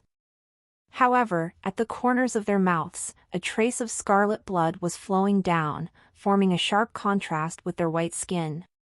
It was a shocking sight. Lin Huishuan pounced onto the back seat like a madman. He hugged his sister and began to call out to her non-stop. As he shouted, tears rolled down his face uncontrollably. He opened his mouth wide and let out a silent cry. Tang Jin got out of the car and opened the door of the back seat. He gently held Jean Mingzhi in his arms and carefully wiped the blood from the corner of her mouth. Tang Jin's brows were tightly knitted together as he looked at the girl's pretty face and her body that was gradually turning cold. He had been too careless. He didn't expect those guys to be so sinister and actually set up a double safety in the miniature bomb. Tang Jin originally thought that the two girls would be out of danger after the shield destroyed the detonation device of the miniature bomb. However, he never expected that other than the explosion, this miniature bomb had a second killing move. After the miniature bomb was swallowed for a certain period of time, its outer shell would dissolve and release the poisonous compound smeared on the surface of the miniature bomb. This was a highly toxic substance that only required a few milligrams of it to cause lightning fainting and sudden death. It only took a few seconds to take effect, and there was no time to save it. In the abandoned factory, Tang Jin did not have the means to remove the capsule. He also did not expect that these people would be so vicious, which led to the tragedy. Tang Jin could not help but feel a little suffocated in his heart when he saw the two beautiful girls, who were like flowers, suddenly wither in front of him. At the same time, he also felt an intense killing intent toward the mysterious organization that had plotted against him. Tang Jin swore in his heart that he would definitely make this mysterious organization pay a heavy price. Otherwise, it would be difficult to dispel the anger in his heart. Sweeping a glance at Lin Huishuan, who was in so much pain that he wished he was dead, Tang Jin said in a cold and indifferent voice, "The two of them are already dead, but I have a way to resurrect them. However, the two of them will look different after they are resurrected." After Lin Huishuan heard Tang Jin's words, he slowly raised his head. His eyes were red and swollen as he stared at him with hatred. Suddenly, he roared, "Damn it, it's all your fault, you bastard. You killed Hui Yan and Mingjin. I'm going to kill you." After shouting this sentence, Lin Huishuan jumped up and picked up the rifle beside him, ready to fire at Tang Jin. Tang Jin coldly snorted, snatching the rifle away and putting it into his storage space. At the same time, he slapped Lin Huishuan to the ground. Lin Huishuan didn't seem to feel any pain as she struggled to get up again. However, Tang Jin stepped on her chest and no matter how she struggled, she couldn't move an inch. Discover new chapters at novelby.co. Now shut up and don't interrupt me. Otherwise, not only will I not save your sister, but I will also kill you. As Tang Jin spoke, he had already pulled out the gun from Lin Huishuan's waist and pointed it at his head. Lin Huishuan slowly calmed down when he felt the pain from the gun pointed at his forehead. He glared at Tang Jin and said in a hoarse voice, "Speak." Tang Jin nodded and let go of Lin Huishuan. He threw him a cigarette and stretched out his finger to light it for him. Lin Huishuan's eyes narrowed when he saw the flame rising from Tang Jin's finger. After hesitating for a moment, he slowly leaned forward and lit the cigarette, taking a deep puff. Seeing Lin Huishuan's expression ease up slightly, Tang Jin finally opened his mouth and said, "I can resurrect your sister and Mingjin. Their souls will still be the original, but they will have to be replaced with a new body. After the two of them resurrect, how you explain it to your parents is your own business. The method I'm using is called soul possession. It can help anyone with a soul to be reborn. This secret technique requires an altar to perform. After I give you the method, you can also rely on this altar to resurrect anyone you want. I have a subordinate in the Ice Bear Alliance. He used the method I taught him to set up an organization called Eternal Heaven, and now he has gradually gained great power. You have two choices now. One is that I help resurrect your sister and Mingjin, but for safety reasons, I have to kill you as an insider. The second is for you to become the gatekeeper of the Kimchi Kingdom and use the secret techniques and financial support I gave you to build a powerful force and serve me wholeheartedly." After Tang Jin finished speaking, he glanced at Lin Huishuan's expression and found that he was a little tempted. He then continued to reveal his identity as the Oracle and displayed the magical abilities he had. It was only at this moment that the dumbfounded Lin Huishuan was completely convinced and agreed to become the gatekeeper of the Kimchi Kingdom. According to Lin Huishuan's idea, he would set up a company and use the support given by Tang Jin to continue to grow the company. At the same time, he would also contact Su Feng and Ivanov. The three gatekeepers would help each other and borrow each other's power to fight for more control of money and power in the secular world. Next, Tang Jin used the brain pearl to extract the souls of the two girls and put their bodies into the storage space. He then pulled Lin Huishuan to his rental house to make preparations for resurrection. Due to Tang Jin's improvements, the rebirth altar was set up very quickly.